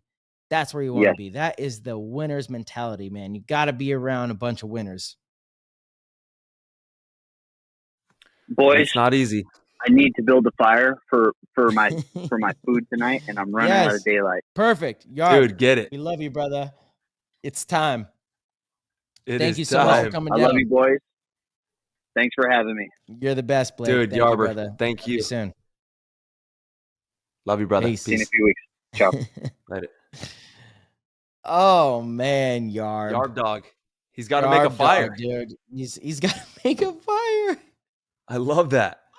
That is the epitome of the brute life. We just had that. Exactly. I was like, I got to turn my AC on. He's like, I got to start a fire. Got to make a fire. You better know. And everybody be sure to go and show love at the website. Is it I Am Brute? Is that right? The website? Oof. I already forgot, but Yarber said it earlier in the episode. And be sure to go over there and support everything that they're doing, support his family, and just the mission that they're on to provide some really good quality stuff for everybody, and keep you protected out there in the sun while you're playing paintball. Yeah, give me 1 second. I'm going to make sure that we get this for Yarb dog. It's I can't remember what it was. His Instagram is I Am Brute. So the Instagram is, oh wait, no, it's not. What the heck? Oh, this is Brute. This is Brute. That's the website. That's the Instagram. It is This Is Brute. If you guys need any sort of sunscreen, oh my gosh, he's the guy. Just go there. It's the stuff. It's the business. I use sunscreen now because of this. It's fantastic, and you're supporting one of the greatest dudes in all of paintball. Absolutely. Shout out to Yarber, man. And so, Ty, let's dude, let's dive into this mentality thing. Let's really, really dive in, sink in, dig our heels in to what we're talking about here. Because again, as we kind of touched on, it's not just about being a good paintball player. It's not just about being good at a sport. To do any of this at a high level, you have to have this winner's mentality, and it's going to transcend into all of your life. Like if you make small adjustments, normally you wake up at 8:30 in the morning, say, you know what? I'm going to wake up at 7:30 in the morning. That's an extra hour per day. I'm going to wake up at 7:30. I'm going to implement maybe 15 minutes of meditation. I'm going to stretch. I'm going to do something in that hour that is more than I used to do. If you do little things like that every single day, you're going to have more confidence. You're going to feel better. You're going to be more fit, more athletic. You're going to do everything you do better. And the more that you can do that, the more rewards you're going to get. You know, I'm going to read 30 minutes a day, some sort of self-help, personal development book, real estate book, financial advisory book. Maybe it's a fictional book. Whatever it is, I'm going to read to increase my literature, increase my ability to communicate, my vocabulary. Okay, do that every single day, 30 minutes. Boom, commit to that. Have this agreement with yourself that you're going to do this. Follow through on that agreement. See the success, reap the rewards, gain the confidence of knowing that if you set your mind to something, you can accomplish it. That's what the power of setting small goals does. It shows you that if you set a goal, you can accomplish it. It is so damn crucial. If you look at the best athletes in all sports, Tom Brady, Michael Jordan, Kobe Bryant, Tiger Woods, Roger Federer, all of these athletes, they're not just really dope at the sport they play. They're fucking cool in everything they do. They got the badass girls. They have, swagger. They've got confidence. It's more than likely that that's the type of people they were, which led to them being that, rather than them being that gave them that confidence. That personality is what allowed them to even reach those heights in the first place. The ability to have the confidence when you're around your friends, your girlfriend, your parents, whatever it is, the belief in yourself that you belong, that you are it, that you can achieve literally whatever you decide to set your mind to, as long as you lay out a plan with goals and steps and you do that. If you truly get that, you can accomplish anything and you can be the best in anything. But it's not just about going out and doing 1,000 snap shooting drills and running and shooting and watching all the film and being intent on being the best paintball player and making sure you're watching every pro player and you're doing all of the snap shooting drills, the gunfighting drills, the this, the that. No, that's not enough almost. You have to, as a person, be a winner. And be that. To be a winner as a person, you have to have confidence in yourself. You have to practice being a good person, healthy habits, eating good food, making sure that you don't have bad sleeping habits. I see so many kids, so many players that are, pursuing this thing like, I don't go to sleep till 3 a.m. and then I get to tournaments and I have to go to sleep at, 10 and I can't. So I get bad sleep and then I wake up and I'm tired and I have to perform. Be on a good sleeping schedule. Sleep is so crucial to our growth, to our brain. Our mind is dependent on getting good sleep. So make sure you have and develop good habits in order to do that. I know I'm ranting here a little bit, but this is I'm so passionate about this, Ty, because you've mastered it. You are a no way, dude. Never. No. You have though, Ty. I look up to you in so many ways in how you approach but it's why you have the energy to be who you are. It's why you have the ability to accomplish what you do. It's why you have the ability to not only be one of the best paintball players in the world, but also one of the best fathers and husbands in the world. You balance all of that so damn well because you are intentional in every single waking moment. You wake up, you have a damn plan of what you're going to do. It's not rigid. It's not boring. It's not bullshit, but you know what you're going to do to be the best version of yourself, to be the best that you can be for your team, to be the best that you could be for your wife, for your kids. Like you have a plan, and it's all with intention. And you say, you know what? If I don't sleep enough, I'm going to be grumpy. It's going to bleed into everything else I do. It's going to bleed into my training. It's going to bleed into this. If I eat junk food every day, it's going to bleed into my training. I'm not going to be able to get those extra 5 reps in. I'm going to miss out here. I'm going to miss out there. And guess what? If I let all that stuff become a thing, well, now my mental's actually not there because I know you can't cheat yourself. You know when you're cheating,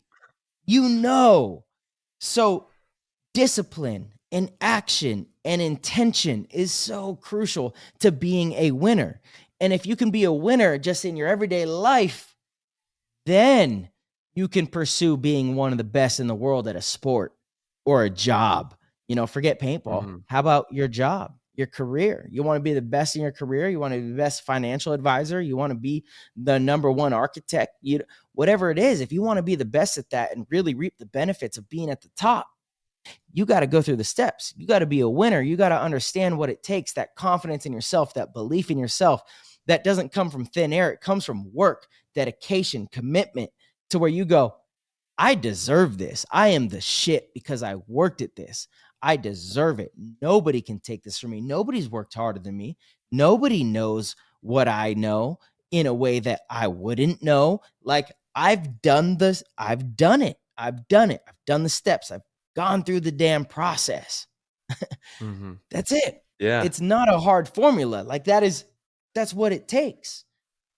The hard thing is that I think people are so afraid of failing that they want to commit less so that if they fail, they can say, I didn't try that hard anyway. I didn't try that. I didn't really care anyway. I didn't really care if I was a pro paintball player. I didn't really care if I got that promotion. I'm happy. I didn't really care if I was with that girl. I'm good. No, you do care. So put intention, love, care, dedication, commitment into the shit that you fucking care about and go out and get it, because you can get it. You can get it. It's right there, dude. It's right there for the grabbing, at any moment. And it's, at the cornerstone of it is accountability. And, I know it is difficult in the same breath because there's a lot of different components to this experience. It's super heavy. It's a heavy experience. There's a lot going on. And sometimes one of the best things that you can do is to, like you said in the beginning, have that space for some meditation and some quiet. Because when it's really quiet, your life is just completely bombarded, like almost 24 hours out of the day. Even when you're sleeping, Straight you don't up. even realize how bombarded your thoughts are from what you've been doing all day and everything that's going on in your life. So even sleep can be kind of a challenging thing for a lot of people too. But if you just take some time to have some real quiet, like find a space that you can have silence and think and work out problems in your mind's eye. It has to be seen inside of your mind's eye before it'll ever become a reality in the manifest of the fabric that we're in. Like, you have to see it and feel it and know it and breathe it and smell it and have a tangible reality of it in your mind before it can ever come to fruition. So, Marcelo, you slam dunked on that with accountability and devoting yourself to the craft and not having any excuses and just being a master of whatever you choose to be a part of. But, also take that time for those moments to like just have that clarity and be able to see, through all the madness and the BS and the noise, because it's just such a noisy life, so take those moments for yourself, and that is going to sharpen your mentality and your wherewithal on where you're going to go, and you'll be able to see clearly on the path. And, if you're in a space that's a little bit dense, try to lighten it up, like you said, read a book, clear the mind. And then from there, you can really have tremendous growth for your sport or your business or anything in regards to mentality. Yeah, Ty, it's so important. Again, working with these kids, it really kind of highlighted it. There's one kid in particular that is so damn good, so special, such a good teammate. Like, just really a surprise. Dude, I gotta say, they all are such a phenomenal group of young athletes. I'm so proud of them as well, man. Absolutely. Yeah. It's unbelievable what these kids can accomplish. Like, it's a damn honor to get to work with them and to get to coach them for Team USA. Like, truly, that's probably one of the brightest spots in my career. I can't say enough how appreciative I am for this opportunity. It's like, it's tremendous. I mean, it's unbelievable. Yeah. Like, I sit back and I really think about it. It's like, okay, I'm coaching the U19s and U16s Team USA squad over in Europe. I mean, it's spectacular, right? And, even cooler is a lot of these kids are on teams that I coach outside of Team USA. They're on Wrecking Crew and Vegas Golden Misfits. And it's incredibly special. But spending all this time with these kids, I'm noticing things that are holding them back. And one of them, again, is just the pressure that they put on themselves. And Do it's you think hard it for has me anything because to do with like the social media aspect of it as well? Like they're like, oh, it's gonna be on, people are gonna that's see a this good point, online. right? Yeah. Because I know we didn't have that, right? We didn't quite have Hmm. that, but we had magazines, we had the Oh webcast. yeah. So I don't know. I don't know if I think it's that. Um, Hmm. and again, like I was gonna say, it's really tough for me because I know when I was coming up, my shortcomings or when I played bad or when I had a bad day, I was so damn hard on myself. It was like excruciating on how I would beat myself up. But that was my process. And I would take that and I would show up. My thing was like, if I had a bad point, I wasn't going to have another bad point. Never. I almost never have had 2 bad points in a row. That was always like a foundational core of mine is consistency. So you could have a bad point, but you're not going to have 2 bad points in a row. And you could have a bad game, but you're not going to have 2 bad games in a row. Like that was always kind of the philosophy. And it truly was like I would be so hard on myself. I'd go home, I'd be depressed. I would, beat myself up for my mistakes, and that made me better. It made me really focus and look inward and like figure out what was wrong. It never hindered me, in my opinion.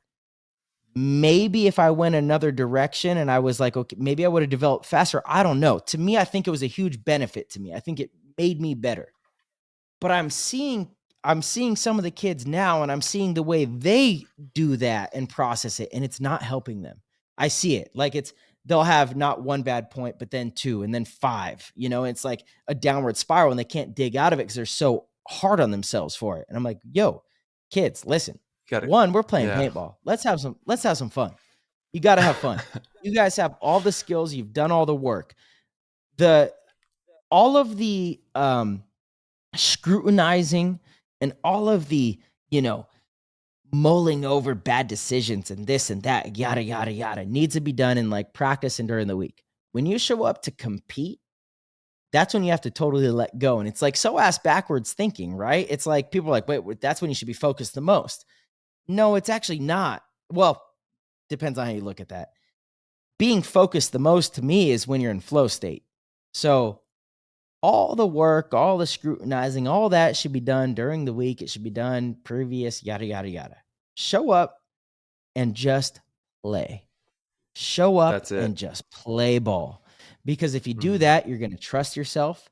There's so much science behind this. One of my favorite books of all time is Blink from Malcolm Gladwell. And it's truly, it's about the accuracy of the unconscious mind, that gut feeling, quote unquote, right? The gut feeling isn't just a gut feeling. It's actually the most accurate representation of everything your mind can put together in a split second. So your mind processes all of this data that it knows up until that point, boom, to make a quick decision. That's your gut feeling. That is what your gut feeling is. The more time, there's been multiple studies on this. The more time you spend making a decision, the more likely you are to make the wrong decision. This is proven by science and multiple studies.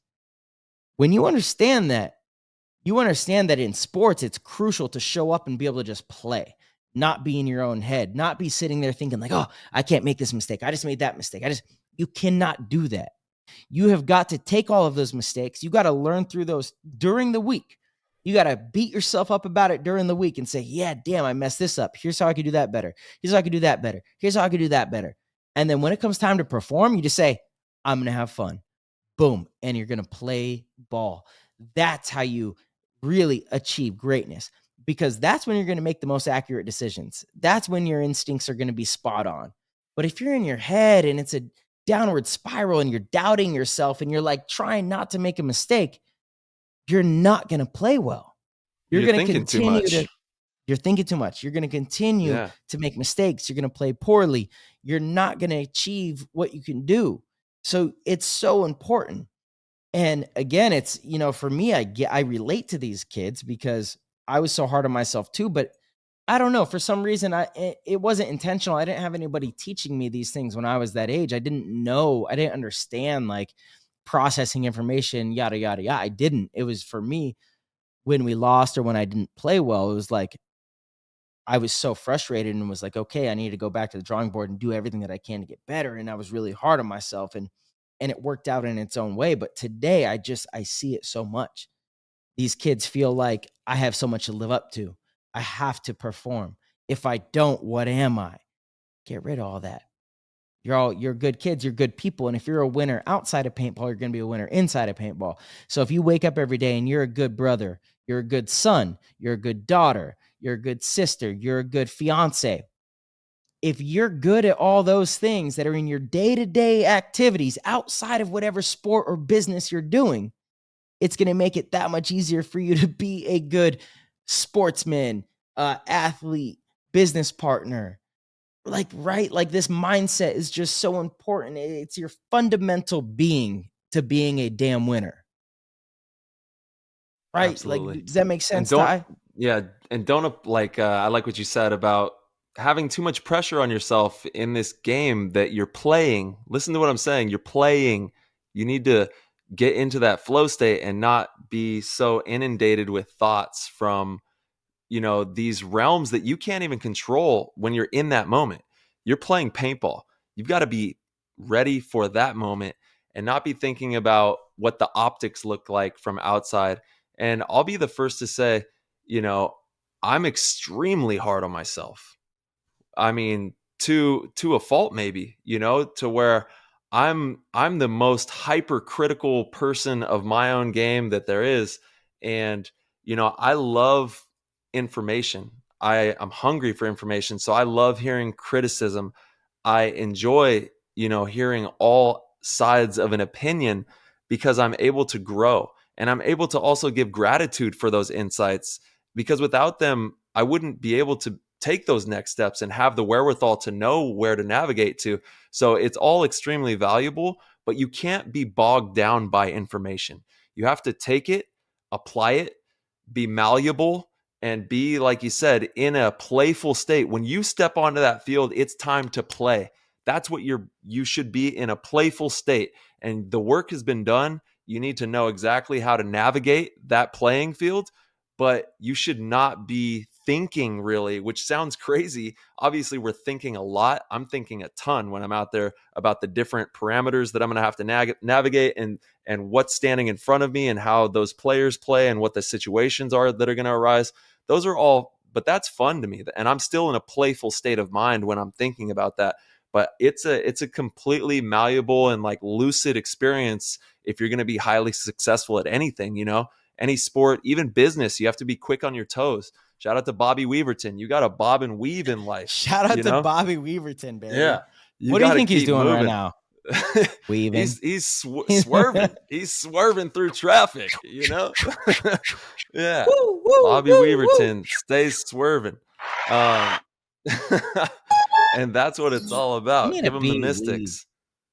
Yeah. That's him. Be weave. Moving, and like Marsh said, do the work, apply the effort. You cannot miscalculate the amount of importance that effort is going to produce for your team. If you're not applying the max amount of effort, we're not going to get everything out of the situation. So really caring and applying that effort is also going to, help you feel comfortable with your surroundings and be able to know that you're surrounded by people who are giving their all with you, and you guys are all chasing the same dream. So it's very important that everyone's working hard in the same breath, 100%, dude.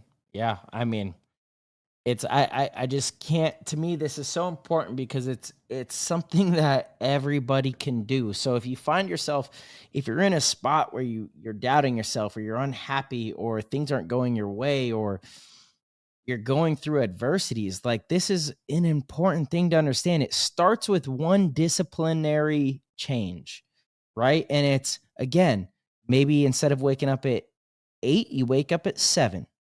And you use that extra hour to do something productive. Maybe it's you're going to make your morning smoothie. Maybe it's you're going to take 30 minutes to sit there and and meditate. Maybe it's going to be, you're going to do 30 minutes of jump roping. It doesn't matter. The point is that you start to improve your daily use of time. That's what it's about. Improve your daily use of time and do things that benefit you as a individual. If you do that, you're going to benefit those around you, right? Do things that benefit you as an individual. You're going to be more valuable and productive to the people around you. So start with something simple. You know, if you find yourself eating fast food 5 times a week, say, you know what? I'm going to start by doing it once a week. I'm only going to do it once a week because I'm going to have discipline, and I'm going to simply forget all the other stuff of like whether it's good or bad for you. Forget that. It's simply the fact that that's something you're used to and you're comfortable with, and you're going to make a rule that you don't do it that much. So it's a discipline thing, right? Now you're like, okay, you know what? I followed through. I only did it once a week. There's a dopamine release. If you guys aren't aware, we are driven off chemicals in our brain, right? When we're happy, we're releasing dopamine and serotonin.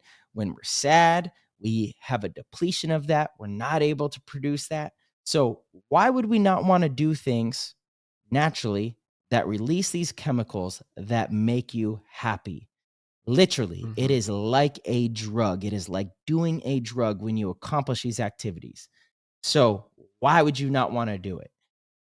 It could be so small. I have a list. Like, this is my notepad. Every day, I write stuff on this notepad, as inconsequential as it might be.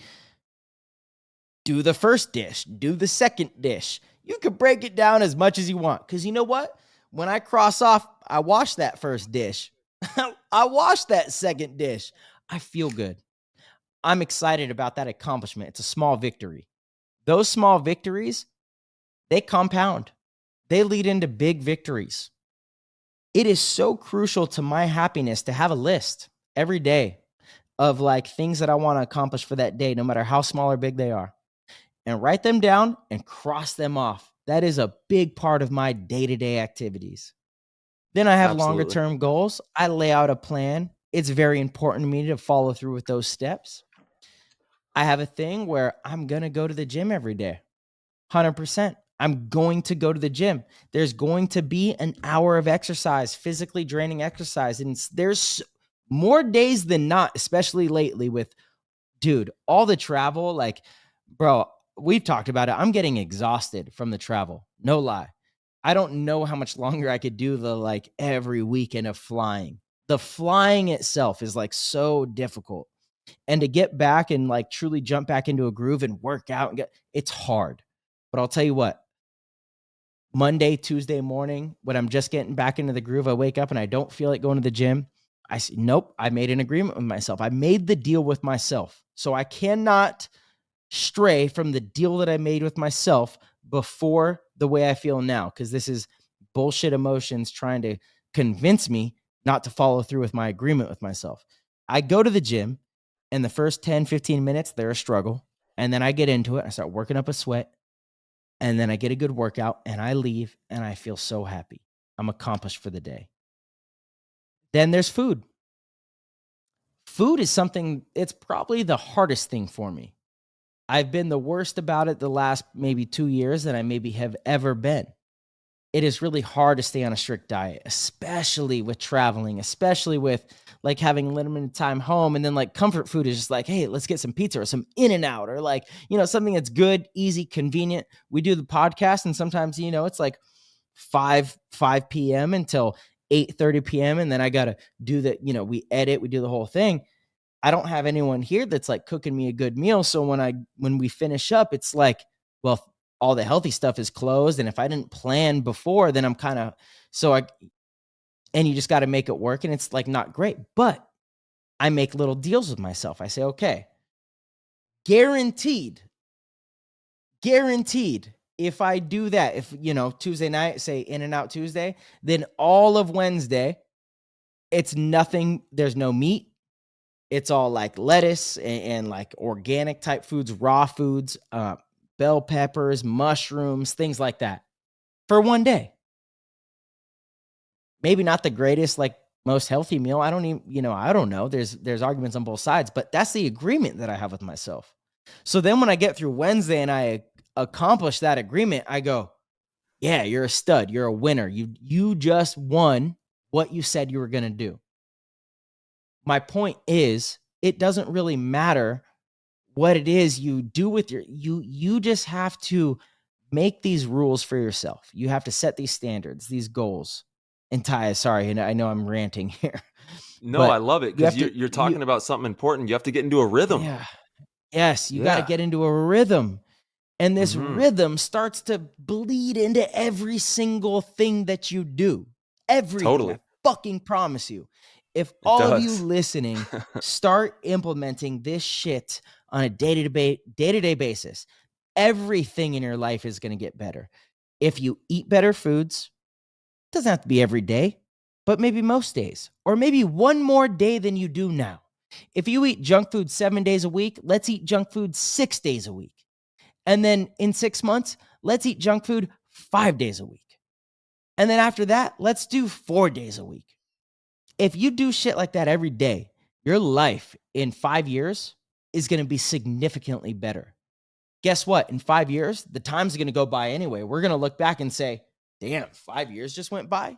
You're either going to be unhealthy and unhappy, or you're going to be in a place where you're excited about what you're doing, stoked about your future, happy with yourself, proud of yourself. Those actions start now. There's little things like I'm going to read 2 chapters a day. That's what I'm doing right now. 2 chapters a day. I have multiple stock and financial investment books that I've been reading. A few fictional kind of books where it's more entertainment, but I think the literature of them and reading them is important for the mind. I'm reading a little bit, 2 chapters of whatever book I want each day. It's just you have to do it. So it's part of it's the agreement. I wake up and I'm like, it's not about whether I feel like it or not. This is what's on the agenda. I have to do it. Make these agreements with yourself that are going to better your personal being. If you're a father or a mother, this is going to make you a better father or mother. If you're a husband or a wife, this is going to make you a better husband or wife. If you're a friend, it's going to make you a better friend. It's going to make you better in all aspects of your life. And then guess what? When you show up to the paintball field on the weekend, you're a winner. And you're going to say, guys, let's go. Let's do the drills. Let's do this. Let's do that. I can be a leader. Let's do it. Let's go out and win this tournament. It bleeds into all of that. It bleeds into everything. You have to start building the winning habits. And I want every single listener to PTG, if you have listened to this episode, and especially if you've been a listener for a long time, you've heard us echo some of these ideas. I want everybody, I challenge you to start creating new habits. Whatever it is, I want you to put it in the Discord. If you're in the Discord, put it in the damn Discord and hold yourself accountable through those. And the community will hold you accountable too, because we got a dope ass community in there. If you're not in the Discord, that's fine too. Put it on social media. Do something, say something that is going to change your life. Whether it's, you know what, I'm going to exercise 30 minutes a day. I'm going to read 2 chapters a day. I'm going to make sure that I only eat fast food once a week. I'm going to make sure that I eat 2 full raw vegetable servings a day. I'm going to make sure whatever your diet, whatever it is, I don't care. That shit doesn't matter. Set the standard, set the goal for yourself. Follow through. You're on your way to being a winner. That's it. Dude, the big thing is why, right? You have to have a really important reason for why you're going to choose to do this.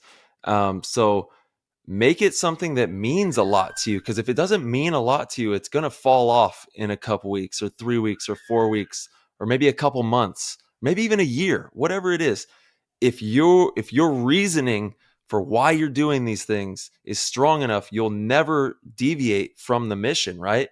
Marcelo, you know the reason why you're doing those steps. You know the reason why you want to read more. You know the reason why you want to eat healthier, because it's going to make you a better product when you step onto that paintball field. At the very back of your mind, it all comes back to being the best version when you hit that field, right? And so doing these little incremental steps and having a really strong reason, and your why is going to be different than my why or Marcelo's why. We're all going to have a different reason why we're going to choose to attack life in this way. But if you really put a profound sense of importance into the backbone of your decision making of why you're going to do these steps, it's going to hold you accountable, and you're going to feel really good. You're going to feel like a champion. You're going to feel like a winner when you close out the day, when you look at your significant other, when you pick your kids up, when you see your teammates, when you see your family, whatever it is. You're going to know the work that's being applied, and it's going to have a tremendous effect on your overall reality. Your experience is going to change. You're going to really have a profound sense of yourself and your wherewithal of the highest potential that you can be. And it's really life-changing stuff that we're talking about. This mentality is something that can, if you're having a hard time, you can pivot, and we're there to pivot with you. We're there to, like I said, be a shoulder to cry on, a voice that you can talk to, an ear to listen to, because sometimes, that's more important than anything, is just having a way to get it off your chest and talk about things.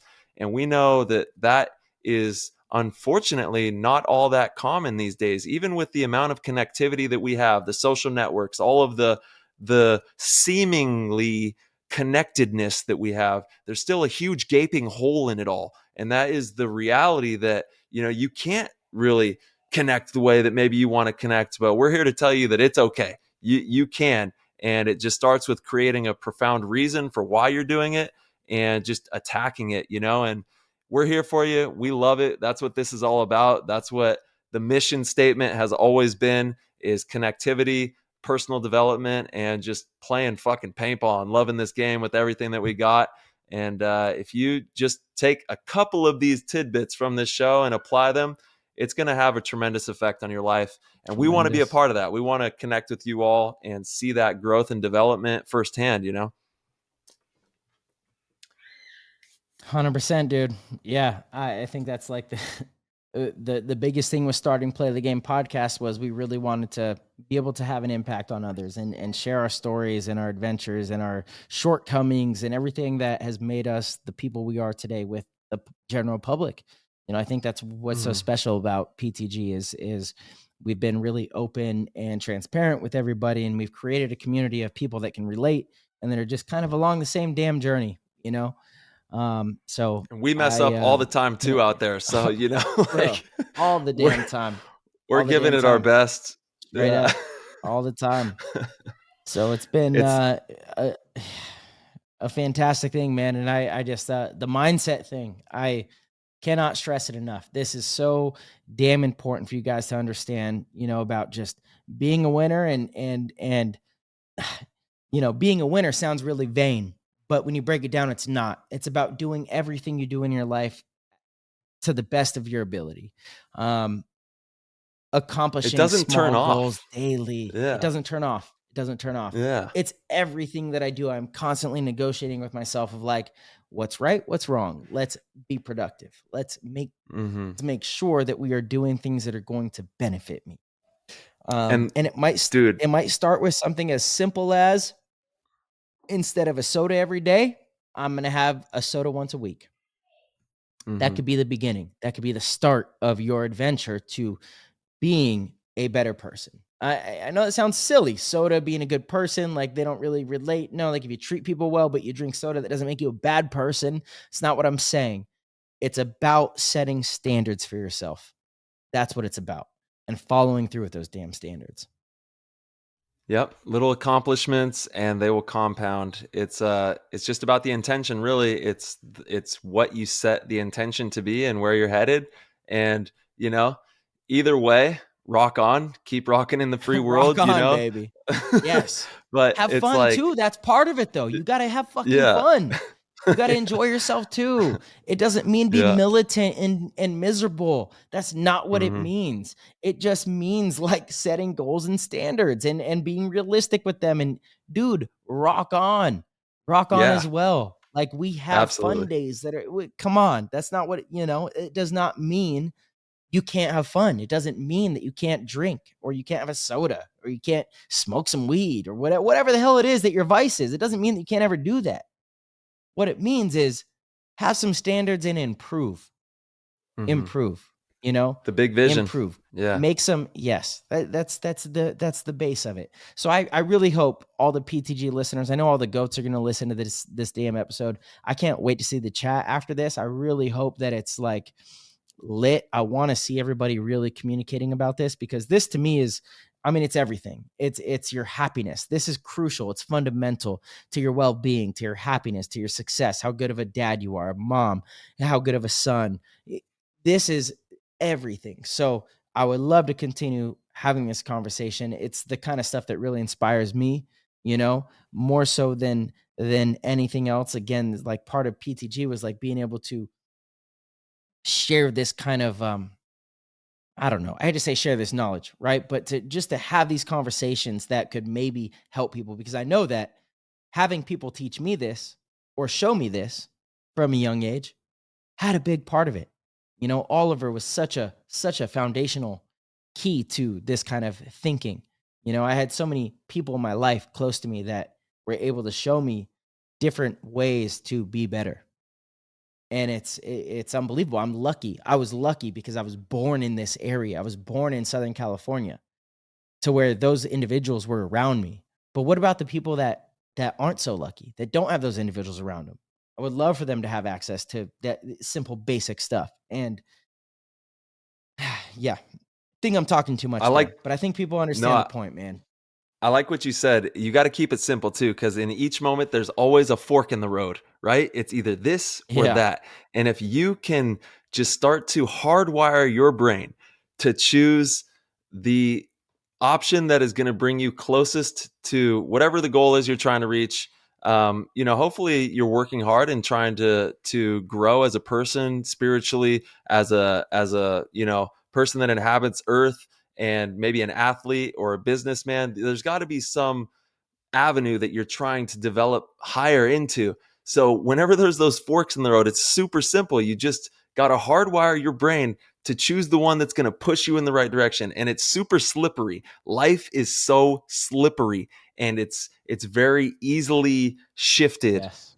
It can very easily work against you if you're not aware of the way that the reality is unfolding. It's because It's very kind of tricky. Actually, it's a tricky experience, and you have to make sure that you just keep it simple. When those forks in the road start to hit, just boom, hardwire your brain to move in the higher direction.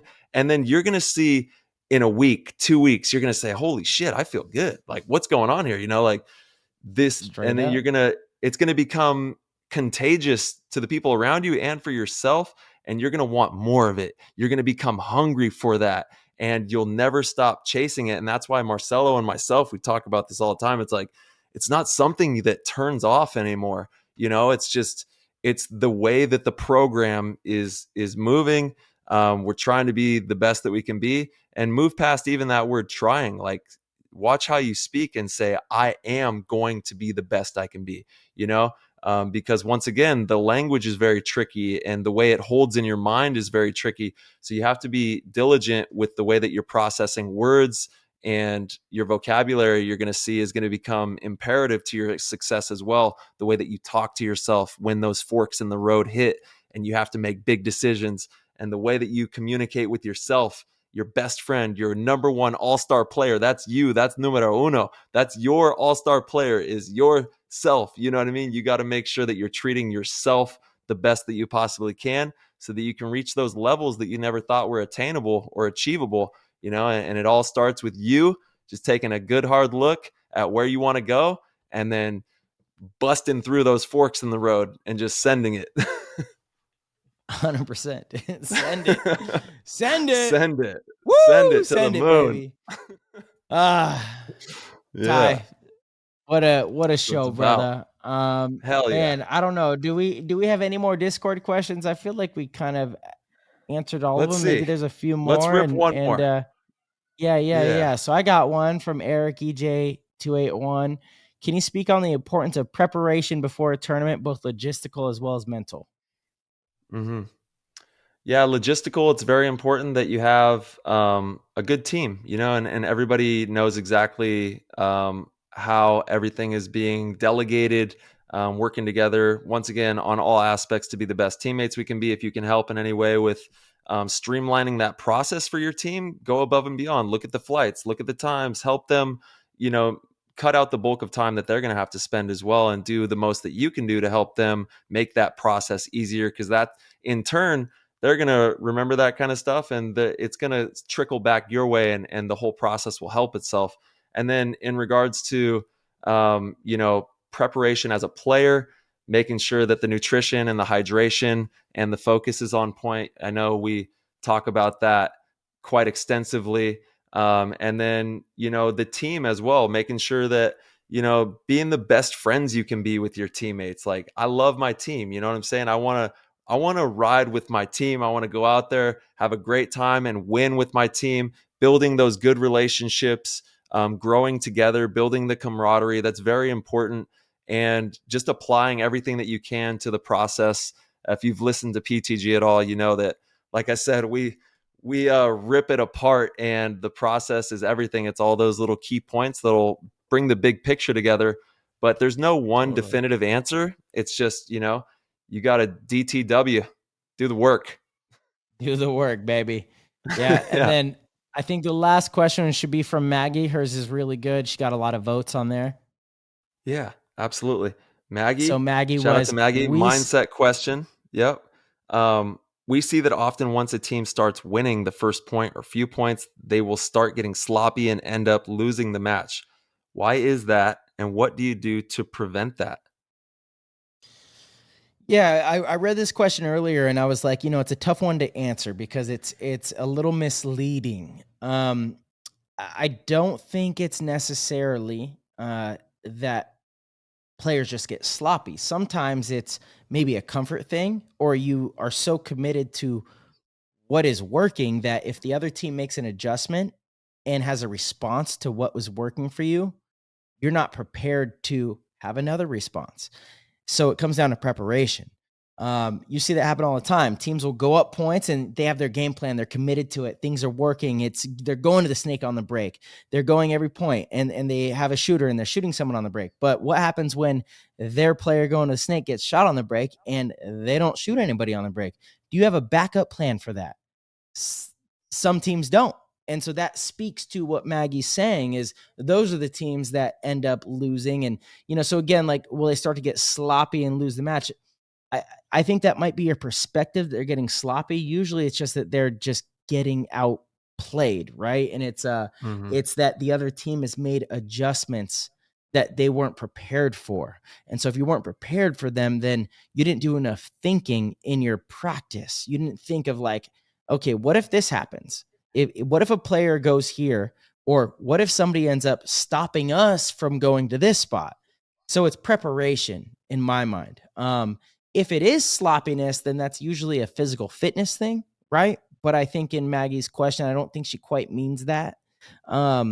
Usually it's just preparation, just being prepared and seeing enough situations. And the teams that don't prepare, and I don't mean they're not practicing. I mean they haven't thought enough about these situations. They're the ones that run into those issues. That's so true, man. That is massive information right there. Because when we say do the work, we're not just talking about Do physical. the work. There's a Yeah. tremendous, I would say, even more actually, work that goes into the mental aspects of Mm. playing paintball Oh and yeah. knowing how to navigate each situation. There are so many. I mean, how would you even begin to put that into numbers or anything like that, of how many situations are arising at any moment during the game, playing all these different points over and over and over? It's just like, it's kind of unreal how many different realities that could become, a part of that game, just depending on the decisions that are made. And it's all about doing that mental work, and you need to be asking yourself, how are you going to win these paintball games? How are you going to win the Mm-hmm. game? You know what Mm-hmm. I mean? If you're not asking those questions, you're at a disadvantage to the player who is asking that question. How am I going to Totally. win this paintball game? Right. And making sure that you're ready physically, of course, But then when the moment hits and you are in a 2-on-3 or a 3-on-3 or a 2-on-4 or, whatever the situation is, and you haven't already asked yourself how you're going to win that, you're working from behind now, Yes. and you have to think on the fly instead of already having it processed and ready to run. So really doing that mental work is going to take you to that next level as well. Imperative, brother. Fucking imperative. Totally, dude. Straight up. Ty, my brother. Hell of an episode, man. Mentality. Hell of an episode. We brought it full circle. I'm like, let's go. Yeah, I'm so excited about this one. I think it's 154. And just to be able to talk about that again, I really hope that the listeners hit us up on the Discord. If you're not in the Discord, you're tripping. You need to get in the Discord because it's the dopest community in the crazy. Game. And the Hold on, let me just run there, the through friendships, the teamworks. Yeah, it's. I mean, straight up, bro. It's insane. It's unreal. It's unreal. The different rooms that we have running in there. Obviously, the players chat. There's a whole area for the new episodes. There's gear talk, rec ball. We got news, media, the guest questions. We even, layout review is one of the biggest ones for me. Like if you're gonna play a tournament, you got a layout, you get to post it in there, and we all fucking collaborate on how to play that field. It's honestly, it's the Discord is just damn amazing. We got it all. Great community. PTG world, and it's PTG world, baby. It's crazy to see like PTG shirts at the field, see all the people, and we're connecting paintball from across the nation and the globe. So mad love for PTG. Thank you everybody who tunes in and supports the show. We love you, and we will be back with episode 155 shortly, and we'll tap in with y'all. Hell yeah, brother. All right. Yeah. Thank you so much, everybody. Peace. Thank you. Peace. PTG fam, thank you guys so much for rocking with us. If you guys are still listening, thank you so much. You guys are the best, like the best. I cannot stress enough how appreciative I am of everybody that tunes in, rocks with us, listens with us. If you guys are in the PTG Discord, thank you even more for supporting what we do. We are trying to bring you guys the best content as frequently as possible, and without you guys, it just wouldn't be possible. So thank you guys. If you guys want, you could head over to ptgpaintball.com. We have all of the audio, all of the video on there. We have some merchandise, and we have the Patreon. So if you click the Patreon link, you get access to our Discord, which opens up opportunities to a full community that is doper than ever. We have one show a month that is private for the goats that you get to sit in, hang out, ask whatever you want, do whatever you want. We get to rock and roll. Then you also get access to ask questions on the show. So when we have guests coming on, we put in the Discord, hey, everybody, we have so-and-so coming on. If you would like to ask a question, we'll ask it on the show. Just input it here. And boom, the best questions get asked. It's all community vote, and we rock and roll. Our website is brought to you by Rusty Glaze. Rusty Glaze at Concert Pursuit. He's the man. If you need a website for any reason, whether you have a field, a business, it does not matter. If you need a website, Rusty Glaze is your guy. You got to go to him. So concertpursuit.com. Hit him up. All right, everybody. Again, we love you. Thank you so much. We appreciate you. And as always, we'll see you very soon.